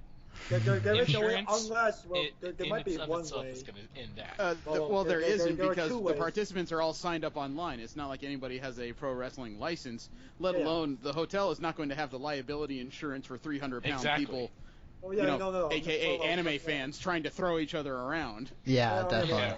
There were two solutions that we tried to come up with. One was to just simply have, say, like some dojo or martial arts school or something that specializes in, or like that does it, actually like come out and dress up in cosplay to do it. Or the second option is to just simply have people that do sign a liability waiver and problem solving. Just simply have getting a different room that can actually accommodate a fighting ring of sorts. Right. The thing is, though, as G likes to say, wrestling isn't wrestling. Interject a little bit? Sorry, say again. There actually is a place called the Dojo at Fanime. Yeah, there is. Yeah, I know about that. However, it's supposed to be martial arts training or whatnot. It's more like a workshop thing, right? Right. Yeah, it definitely is. It's more like a hands-on learning experience. But I'm talking about demonstrations for the sake of entertainment. Right. Yeah, but as G likes to say, wrestling isn't wrestling. Wrestling in itself, or pro wrestling as it's being emulated, is not as intensely physical as it's portrayed on TV to begin with. Mm-hmm. Agreed. And you're saying a lot that, of it has. So you're saying that the appeal here is the fact that you're having these people in cosplay just spitting out words at each other. Pretty much. Yeah, which is what most panels are to begin with. Well, and not to mention that is actually the majority of pro wrestling. Yeah. Yeah. The majority of the art of pro wrestling is talking. I know Exactly. the panels are typically successful and like they get a lot of people watching it and they're well received. I'm just like finding it funny in how Fanime in particular is really vague with the panel descriptions in their what seems to look like a substantial program guide. Right. The thing about it too is that it was vague, that about the panel or any panel for that matter. Whether it be a good or bad thing. This particular panel, like you read it, you go, like if you're reading it without knowing what the heck it was to begin with, you go, oh, I'm a lot of people just kind of go in going, oh, I might see some cosplayers actually duking it out, right? Right. There's definitely the curiosity that I think drew a lot of people in, but at the same time kept them in the panel. Like, I mean, like most people like that aspect of TV wrestling. Mm-hmm. People are just shouting words at each other, yes. Mm-hmm. But then you have like the few people, like this little niche crowd that apparently I talk with, who are very disappointed when it came out. Right. But Jim, I'm not sure if you saw this, but like, as I was like, kind of seeing the line, I think you were in the room prior to seeing it. but the line for the CWF like doubled, like in terms of how long the line was. And I was like looking through it like, holy wow, this is crazy. Like I never saw the line, honestly. We went from the escalator straight into the room, so I never got a gauge as to how many people there were until the doors closed. Yeah, there was a significant amount of people that came in. Yeah, like, I was by the time astonished. I got to the line, there was like already a long. It was already pretty darn long. The odd part for me though was I was at the Anime Expo last year. There were more people there for Fanime than there were for Anime Expo. they were, yeah. It's interesting how that works. Yeah, it was crazy. Like Derek, me, and you, and Jeremy obviously were there. The Steve room was there too. Oh, Steve as well. I was up front. I saw everything. Like the room, like, in terms of like how many people stayed for the event was amazing. Like for the most part, it was filled to the back of the room. If you want an example about how many people were in the main ballroom of Fanime at this particular period, the chants were heard by people walking in the alleyway between the Fairmont and the adjacent buildings. Yeah, I heard that too. Wow. People were They actually were wondering what was going on in the hotel because they could hear chanting outside the building at the restaurants. That is great. That's awesome. Well, at least that explains all the yelling I overheard. I was like in the middle of the convention center too, and I could. It's like next thing you hear is sushi platter. For those who don't know, do please check out the video we have on our YouTube channel of the entire CWF panel, and Mr. Super Mario here was in it. So I was secret blow. I was pulling for you, man. Like I was hoping you would get there, but it was a close call between you and Little Mac. I had a disadvantage, and that is I was trying to be a heel. I was trying to get people to hate me. I couldn't garner cheers as quickly as the others. I know, right? I can't suck up to these people. I gotta insult them, but somehow it still ended up pretty close. Yeah, it's funny how that works out. Yeah. Well, it's better you than that Oni dude. Oh yeah. He made the better heel, actually. God. He did, actually. That was great. He was just insult people. He was not a heel. He was just hated. Yeah, he was just a jerk. That guy was just generating X-Pac heat. Yeah. I couldn't quite hear his promos from the back of the room, but I was standing there with a couple other guys in the latter half of the group of contestants, just saying, why does he keep talking about sisters? Is he on a list? It was his shtick. Like he was kind of like the big brother heel. Like he wants to find a little sister and whatnot. I had no context as to what was going on, and I was just Is confused. that in that guy's character? I mean, I have no even idea what that guy's character was. I kind of came in the middle of his promo, and I was just like, okay, whatever. Yeah. Does anybody know what series that character was from? Because I was I Maybe Rent does. I don't know. I don't know. Like he has like the mask of like Vega from Street Fighter, but like outside of that, I have no clue. Yeah, but he's red-haired. He's a red-haired schoolboy. Yeah. Demon. I don't know. Wait, did he also have a beard? No. No, he didn't. No beard. No beard. Okay, so I'm thinking of a different Vega then. Yeah. This sounds very vague. Yeah. I liked, my last couple of performances I thought were kind of lackluster. This one I thought I actually hit on something pretty strongly. Definitely. It was a very strong performance.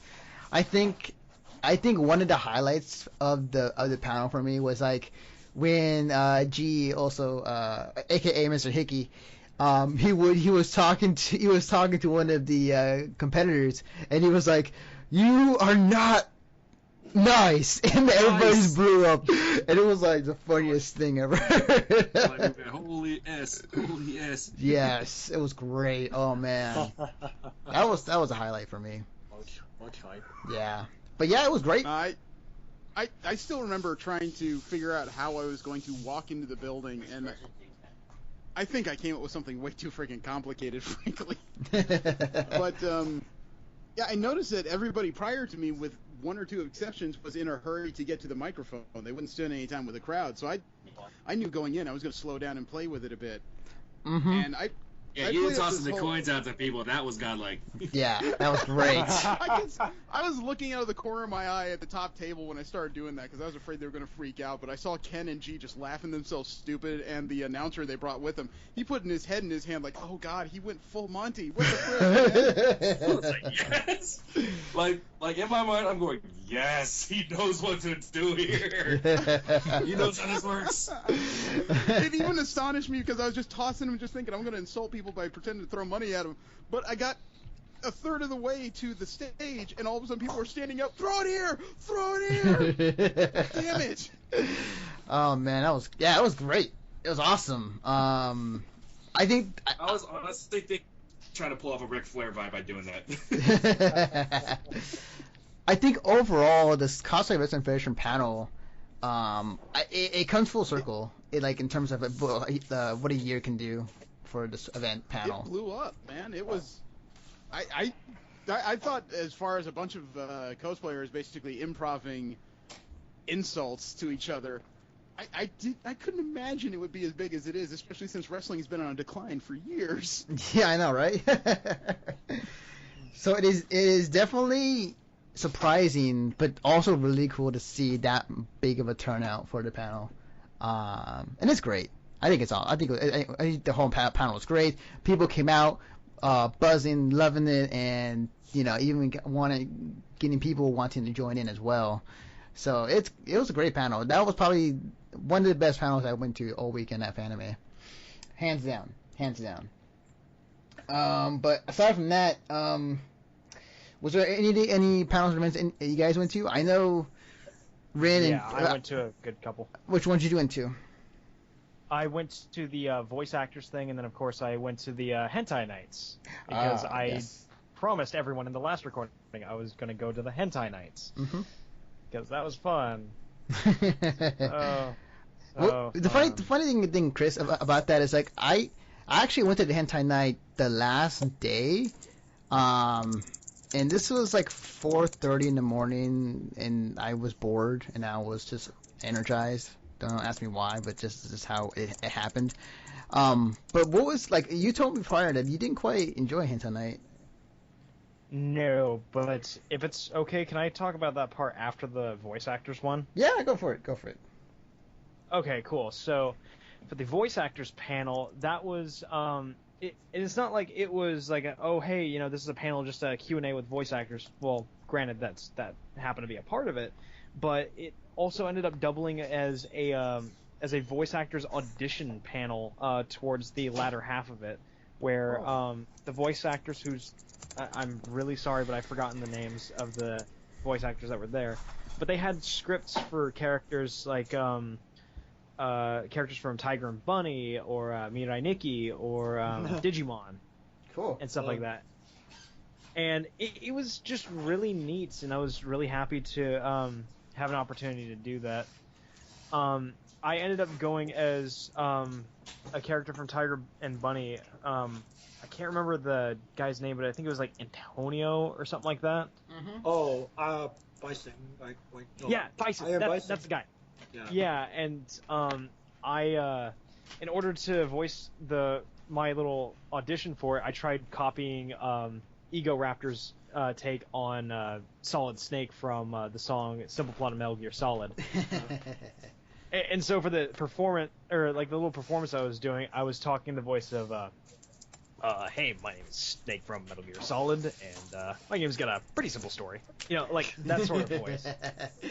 And you sort of force the kind of sort of smokery tone to it, and and the voice actors were really pleased. And the way it was supposed to be set up was okay, we have the interview section, and then we'll do a top 10, and then from those top 10, possibly reach out to them and say, hey, if there's something in the area, would you like to try out for a super pretty much totally insignificant minor role, but just having an opportunity to do some sort of voicing, it was just a really fun experience, and I got to join in on that with my friend Aaron, and all in all, it was a great experience. And I didn't have my camera on me at the time because Jeremy, as you're all too familiar with, the last night I was out until probably like 4 or 5 in the morning. How the hell should I know? I was asleep. Oh right, yeah, because you're a normal human being. But, okay, now let's not stretch this. Normal. Quasi-normal. How about that? He's just old. Quasi-normal. I had the most pictures of my life taken being douchebag Mario. Okay, normal does not really apply. Yeah. Oh, but anyway, no, I was out until about 5, something like that in the morning, working on my Saiyan armor, which totally didn't get done, and I was super mad about. But I passed out until like 11:45, and I got up and like, okay, so I'm heading out right now. Right. And but then afterwards, Anthony, as you are familiar with, then there was the hentai night, which oh boy, was that a fun experience for the 5 hours I wasted there. You spent 5 hours watching collectively over the course of 3 days. Oh, okay. I was about to say. I was gonna say, it was like, wait, 5 hours total on one night? Yeah, that would have been a waste. Yeah. Okay, first off, no, because I have other things I needed to do. Right. But no, like for every single thing, like okay, so there was that one which I actually posted a picture of what was showing on the screen, which was like Sex Demon Goddess or something like that. Mm-hmm. And like you can see it on the Facebook page. Yeah, I think I saw it. So that was like the only good moment out of that entire thing, where there were these really buff old dudes that showed up on the screen. and they had names like Anaruski and Big Breasky, and like just I and the thing is, like, there were like 10 different character names, and apparently for the English release they were all voiced by different people, even though the Japanese one, it was just one guy doing the same voice for all these super rough dudes. Hilarious. And Amazing. it's like, so I'm gonna open like with as much detail about that as I can, because it was the only positive. Right. And like, just the artwork for it was really funny, and there was a lot of heckling just for that one particular title. Then it immediately went as horrendous as it could have been, because for every single appearance I made in that room, like, it was all literally nothing but like just non-consensual, like it was just rape and torture and humiliation porn that was being shown. And so high school. Yeah. Basically. Yeah. No, like, here's the thing, like, I totally get, like, oh, hey, you're gonna do that as a niche thing, right? I stayed in the room for 3 hours one day just to say, like, okay, you know what, I'm gonna stay here just to see, like, is it a niche thing? No, it was just nothing but, like, the really, like, degrading, demoralizing, just terrible, like, I feel bad for watching this, hentai. Keeping up with the Kardashians. Basically. Yeah. I agree with you, Chris, actually, because, like, I saw the same stuff that you did, too. Like, it was of that same type. And I was there, and you know, I'm not the type of person to be into that and that kind of thing. I understand it, and I understand people who are, but it wasn't my thing. You know, I'd stay there for about an hour and a half, almost 2 hours, and it was literally back to back of that. Don't get me wrong, there were some funny comments from the crowd. Even yeah. Like, don't get me wrong, like, the commentary from the crowd was great. It's just that what I ended up seeing, which I remember there was this one about a beetle and another one about a bondage house, and I was just so confused by it. But yeah, you I was gonna say, you got lucky. When I was watching, like, the last one I saw was like it combined like sex and torture and killing. I was like, that's... Wait a second. Was it the one with the Valkyries and, like, the terrible, like, orc monster things? No, it was called... I am worried enough that you guys are trying to identify which precise hentai you were watching. No, because I want to see if we were in the room at the same time, so we know, like, oh, hey, this was a really terrible moment, because for the times that I was in the room, the stuff that they aired was so bad, like, the people who are trying to make like heckling commentary towards it and make it a funny atmosphere, they were struggling at best to try and make something funny out of it, and it was the most uncomfortable thing. Is like we're just watching like this more or less dehumanizing hentai, and like now again, like if you can get a good crowd going and like you have a lot of commentary, like it's okay because you can, just make fun of it and just rag on it. This was so bad that the crowds were like, yeah. I mean, the hentai I'm kind of talking about, the one that I saw, was pretty messed up. It was called Crimson. Oh man, I have it on my Twitter actually. So funny story, I was tweeting this when I was in there. Yeah, for my Twitter. No, I was tweeting this and I was just like making jokes. Like, I'm glad nobody's up at this hour saying this. And then a friend of mine just favored it. I'm like, oh, damn. And I'm like, don't judge me for what I'm doing right now. I'm not judging you. It's journalism. Yeah. But yeah, like, oh man, I agree. Like, there was a lot of that, and I'm not sure who was in charge of the room, but yeah, I was just like, I'm not into that, but I sure, okay, whatever. Like the thing is like, sure, like if you're gonna have that, like if you're going to do it, at least throw in like something, I don't know, like something that's vanilla. I know, right? Just to break it up. But just of the 5.5 hours I spent cumulative in there, it was nothing but the same. Like it kind of hurt a little bit to just be in that room and here I was all happy and ready to go, dressed up as Zone. Like, I wanted to go ahead and have everyone sing the song, I'd like to teach the world to fap in perfect harmony, and nothing. Just, it was dead. Yeah. So, yeah. Out of curiosity, did you check out the hentai AMVs? I never had a chance to, because I was, much like Jeremy and everyone else, I was busy taking photos. And as I mentioned in the little chat log from before the recording, I can't get my batch action thing to work, so I'm doing all my photos individually. That's fine. So, I'm doing the same thing too. Yeah. So, yeah. No, I've been focusing all my time on that, and yeah. I have a lot of content from there to work with, just because I figured, hey, I want to be a good photographer this time around and make sure I have a bare minimum 600 to work with. Yep, definitely. Bad call. But yeah, overall, get better. I mean, not get better hentai, but just spice it up a bit. Get better hentai. No, like spice it up a bit. That would kind of be in like a bit of a context. Well, like that's actually not a bad thing. Kind of mix it up. Well, no, because like the stuff that they were showing was anywhere between like 96 to 2004.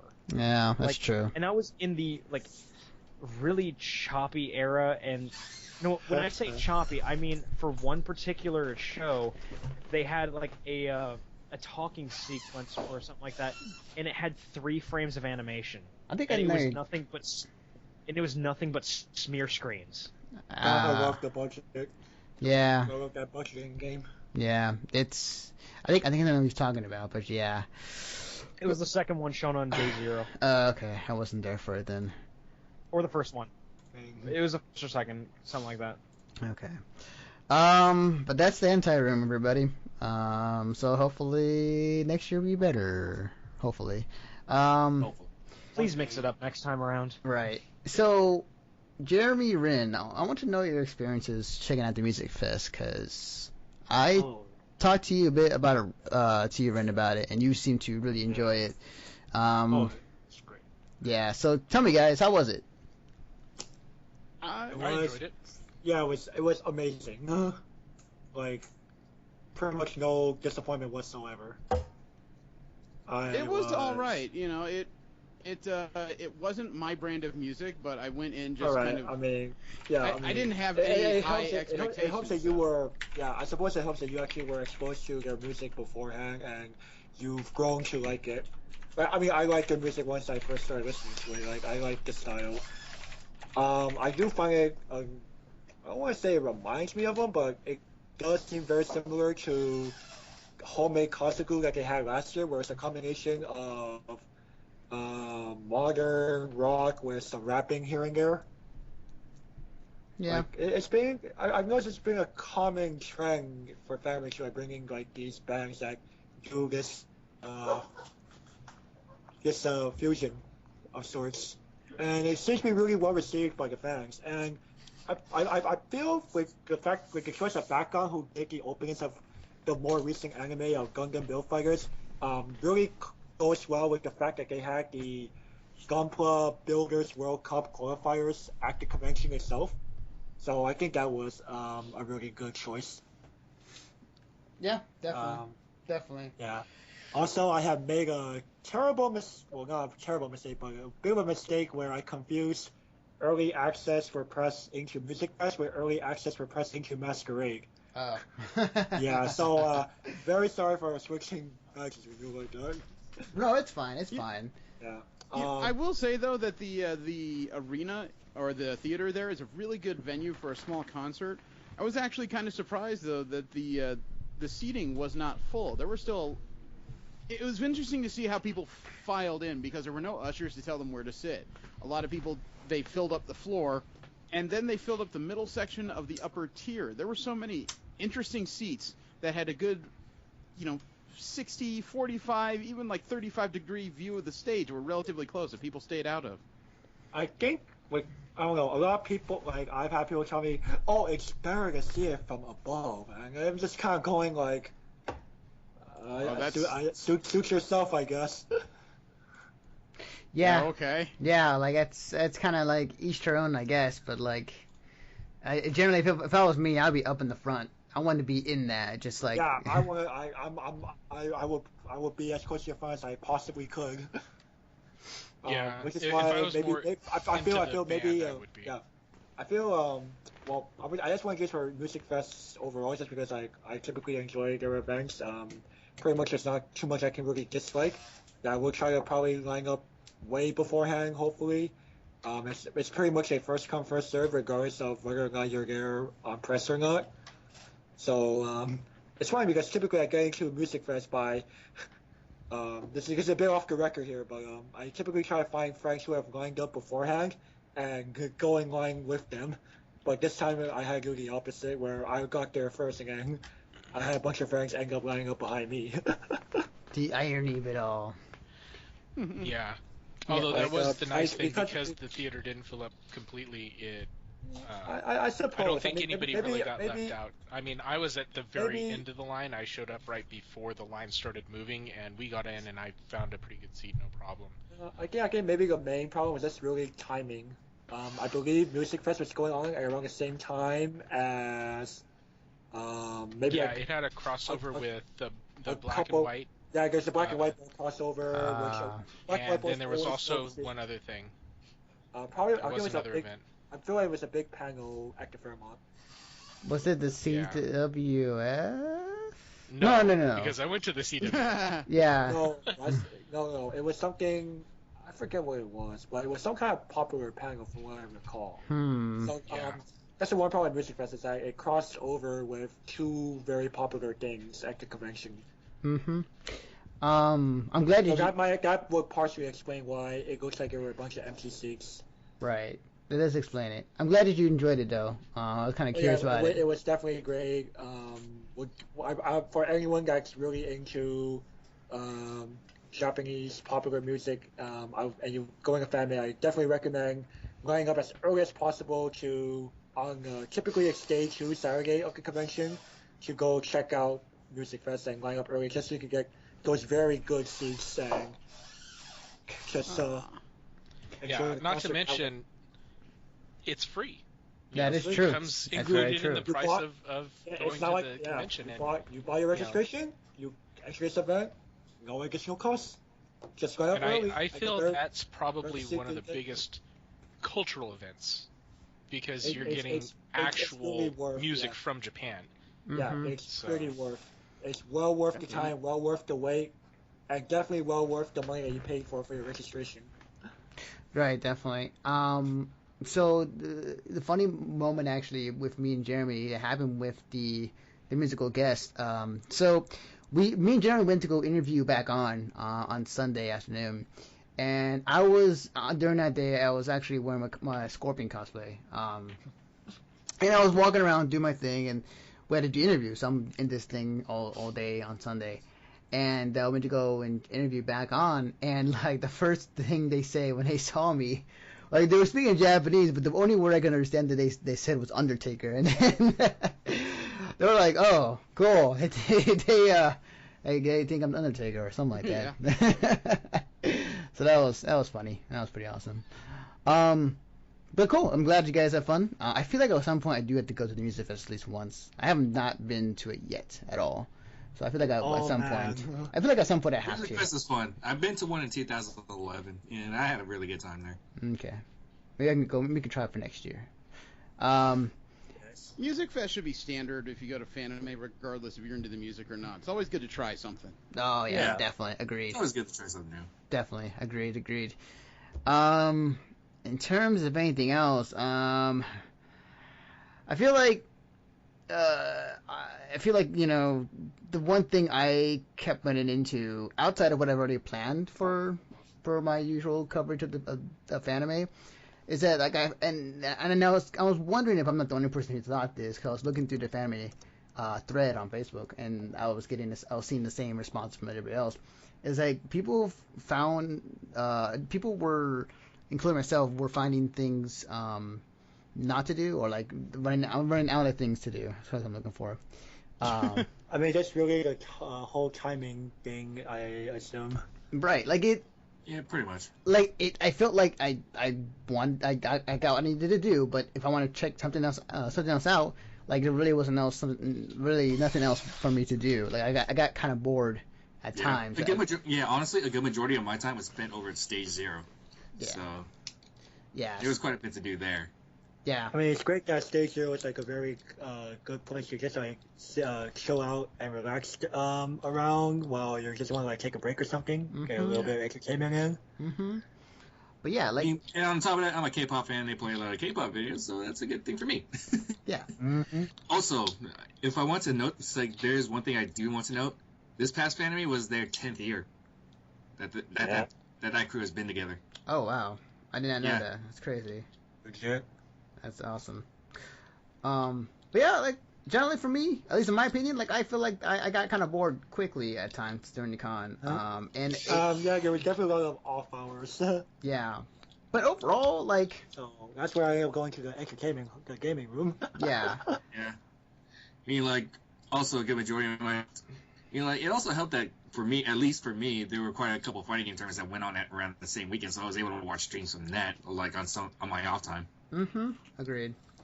But yeah, generally, I think my opinion overall of anime is that it was okay. Like there were things that I enjoyed, I had fun, but at the same time, I got bored, and there weren't that many panels or events that really stood out to me outside of a few. So, man, that's my kind of opinion on it. But generally, what you guys like overall thoughts on Fanime? Jeremy, you can start.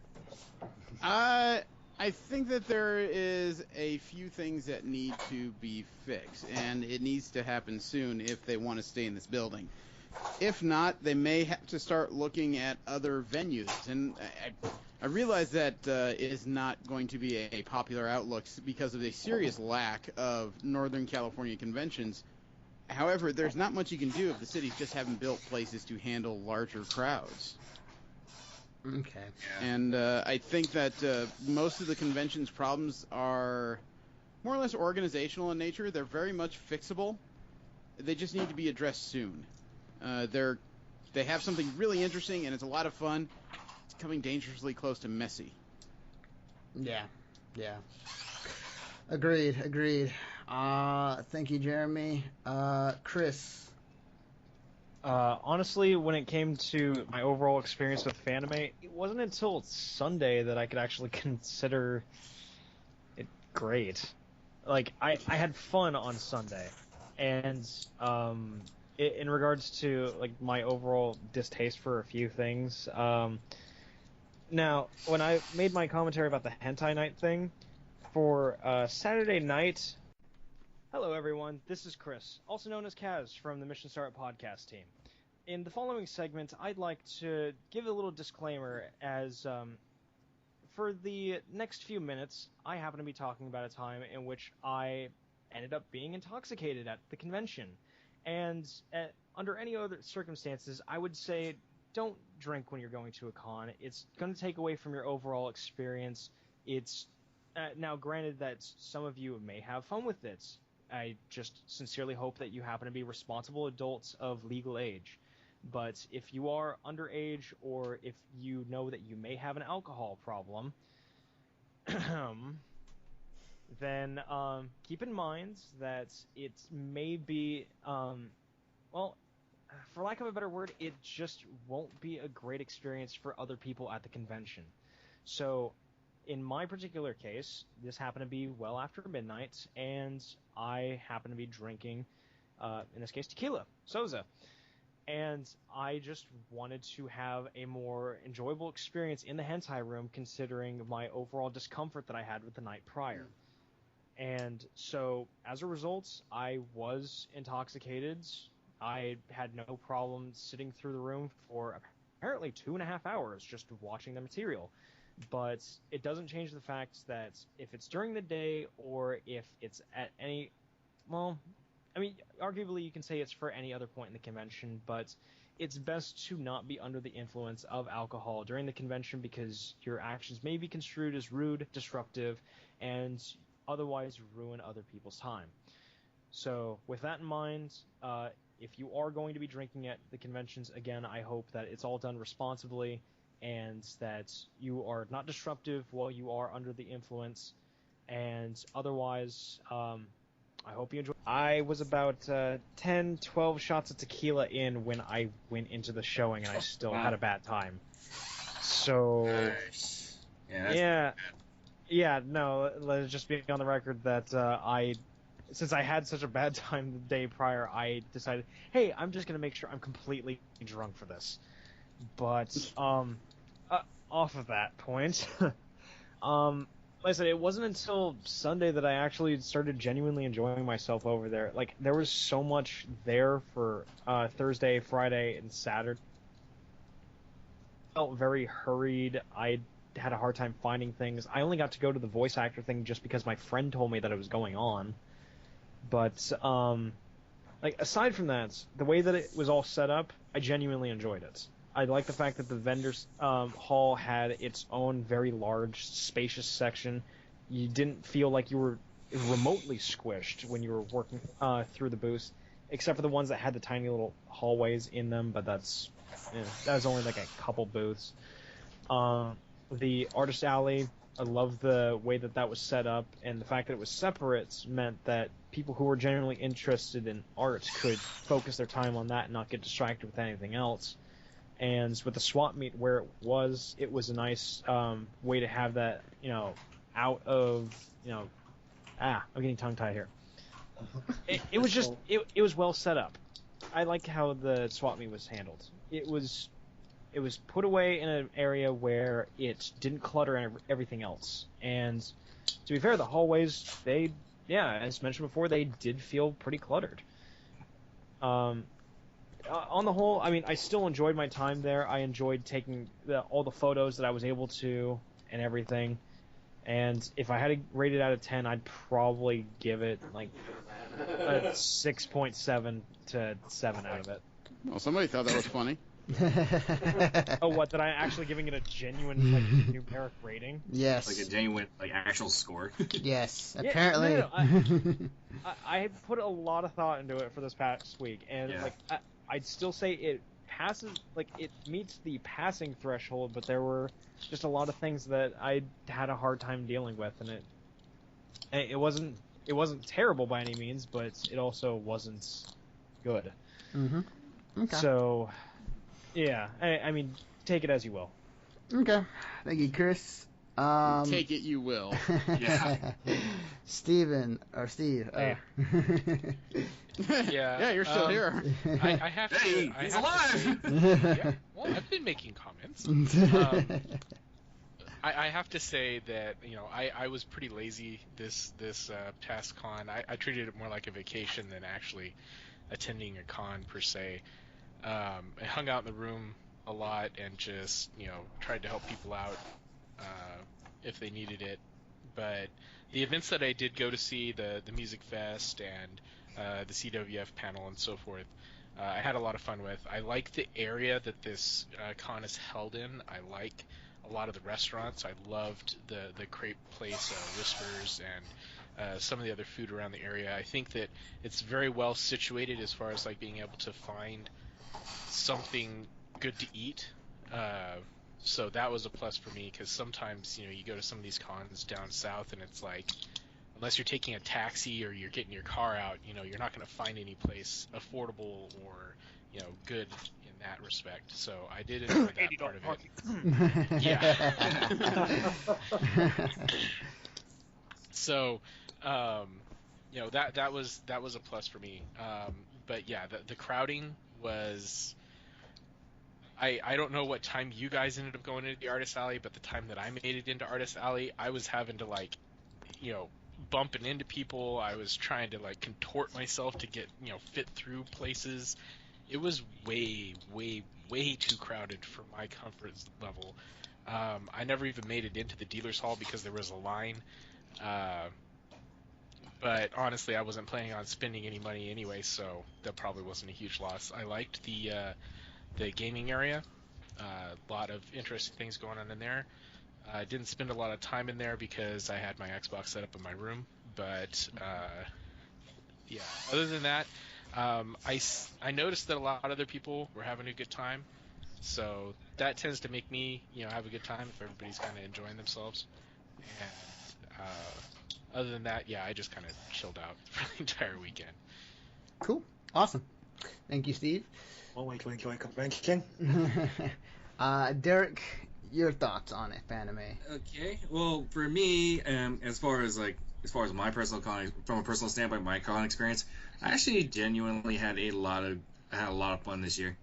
Outside of the coverage that I was doing for Instagram and whatnot, as well as taking as many photos as possible, I mainly came to Fanime to see my friends, like I've always been doing since 2011.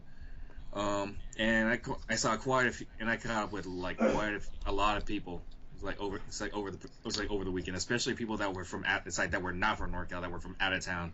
So which I got to meet quite a few folks I only usually see on social media, which is actually pretty awesome. So I got to catch up with them a bit. So for a personal standpoint, yeah, for me, I genuinely had a lot of fun with it.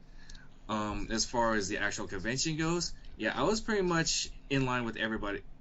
In line with everybody here. It did feel like something was indeed missing from this con.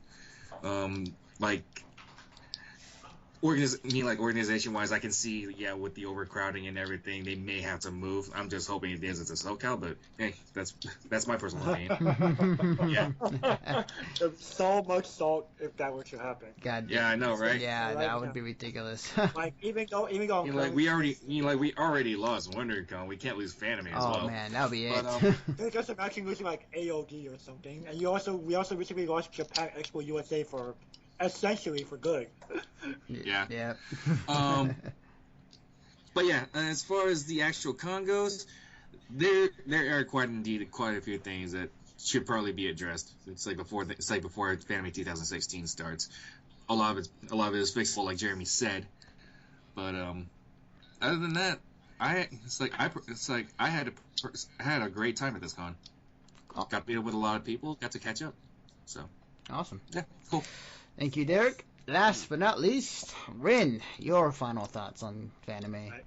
Well, first and foremost, I'm going to start off by saying, yay for a second year of No Line Con for returns to registration. Oh yeah, they're very good at registration, man. Oh yeah, they got that such a science now. It's not quite Comic-Con, but they're good. Greatest improvement since 2013. The year of nope. A year of Spiral Con. Yes. Spiral Line Con. Anyway, yeah. No Line Con was great. Convention for the most part was really enjoyable. I mean, as we mentioned earlier, there were some times where we was just a little bit of an off-hour thing. even though like it's a 24-hour convention, but there'll be those times where you just kind of go, there's something I want to do. But for the most part, outside of those, FunCon, in terms of organization and logistics, I won't say that it's something missing, but it's more of the convention itself is not cohesive enough as it used to be.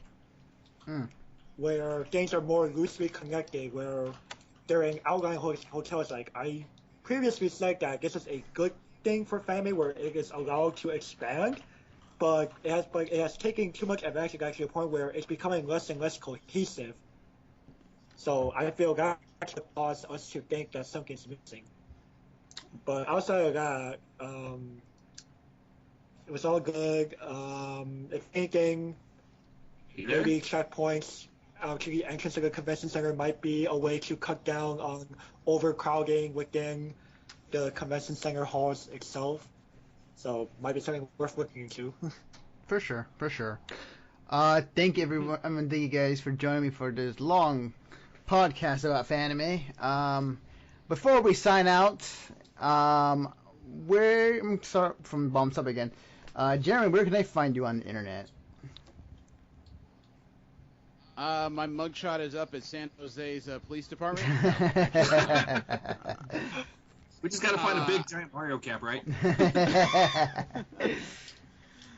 I do a weekly podcast with Steve, Jesse, and V. We do the Rolling 20s. You can find us on iTunes and on Stitcher. I am on Facebook under Jeremy Wilson. I dare you to try and find me. I have Twitter, the Rolling 20s. My next appearance will be at Anime Expo, and then I have one day to clean my stuff, podcast, write a report, pack, and get ready for San Diego Comic-Con. Fun stuff. You know, that's legit summer vacation war right there. War. Nice. War never changes. War. The battlefield is real. Chris, where can I find you? Well, as much as I hate to say it, I have a Tumblr.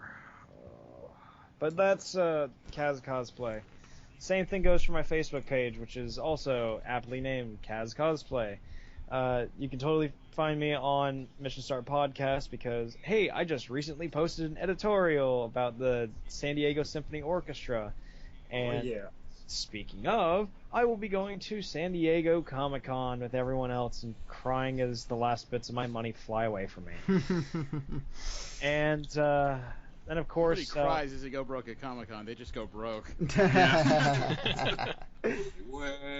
But I'm trying to save up to go to Japan because, on that fun note, in December I'm going to be going to Japan and I'm going to be reporting on Comiket.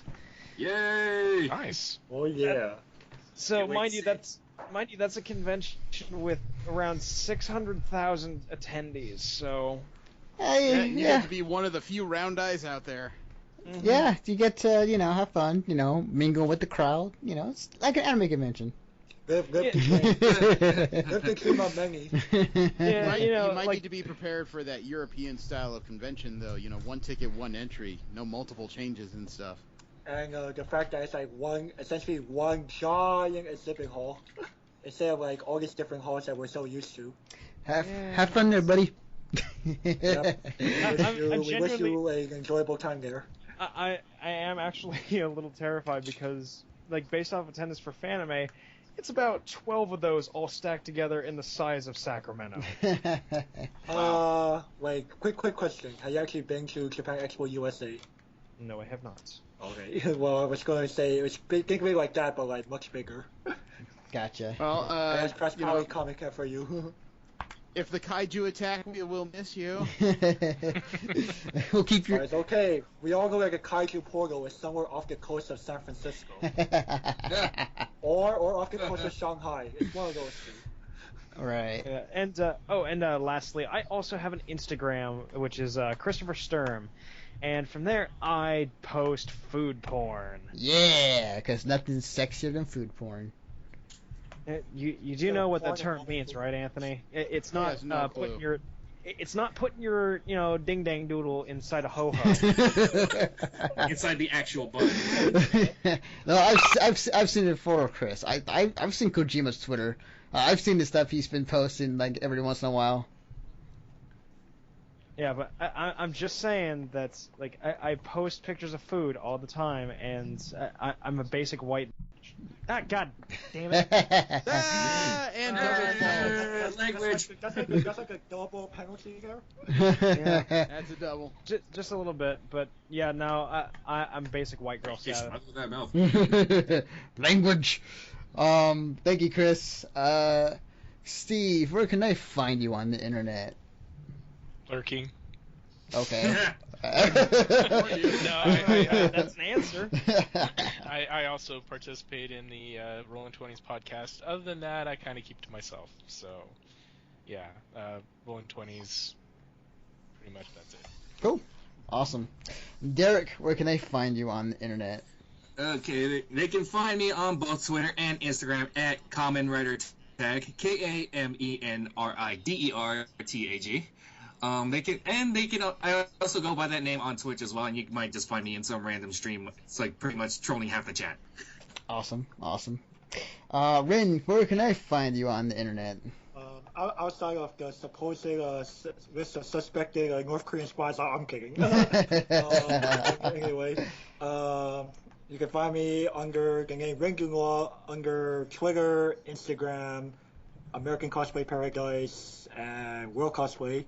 And on Facebook, you can find me under Azurin, where you can find a lot of my photography and cosplay work, including some stuff that I also get leaked over onto Mr. Star podcast stuff under a different watermark, and also used for press materials. And of course, Mr. Star podcast itself, I will be posting photos and a report hopefully up within the next few days or so. Awesome. As Rin said, you can follow the work that we all do on our website at missionstartpodcast.com. If you want to follow me on Twitter personally, you can follow me at Defective Naruto. And we have tons of anime coverage coming down the pipeline. As I said prior into the podcast episode, I've uploaded several videos that are already up on our YouTube channel. Some of which, as we discussed earlier, the cosplay swimsuit contest, the Cosplay Wrestling Federation panel. I also have the Mythbusters Anime Edition panel already uploaded, as well as the Chalk Twins interview that is also up. I have 2 more left to upload in terms of video-wise. But in terms of coverage, like, we have tons of it. If anything, you'll see it within the week or 2. But anyways, I'd like to thank everyone for joining me for this podcast. I'd like to thank you, the viewers, for somehow making it through this long podcast. I have to go back and edit. Power to you. Yeah. Go for noises. It's almost like a Korean. All my parts are It's getting gonna be cut. edited out. So yeah, and I believe the next big event for most of us will be Comic-Con, which. Not Anime Expo? Oh, take that back. My bad. Anime Expo, then Comic-Con. Well, he did say What's big the budget? event. Yeah, that's a good yeah. point. Whoa, what are you implying? We're here? talking important, not.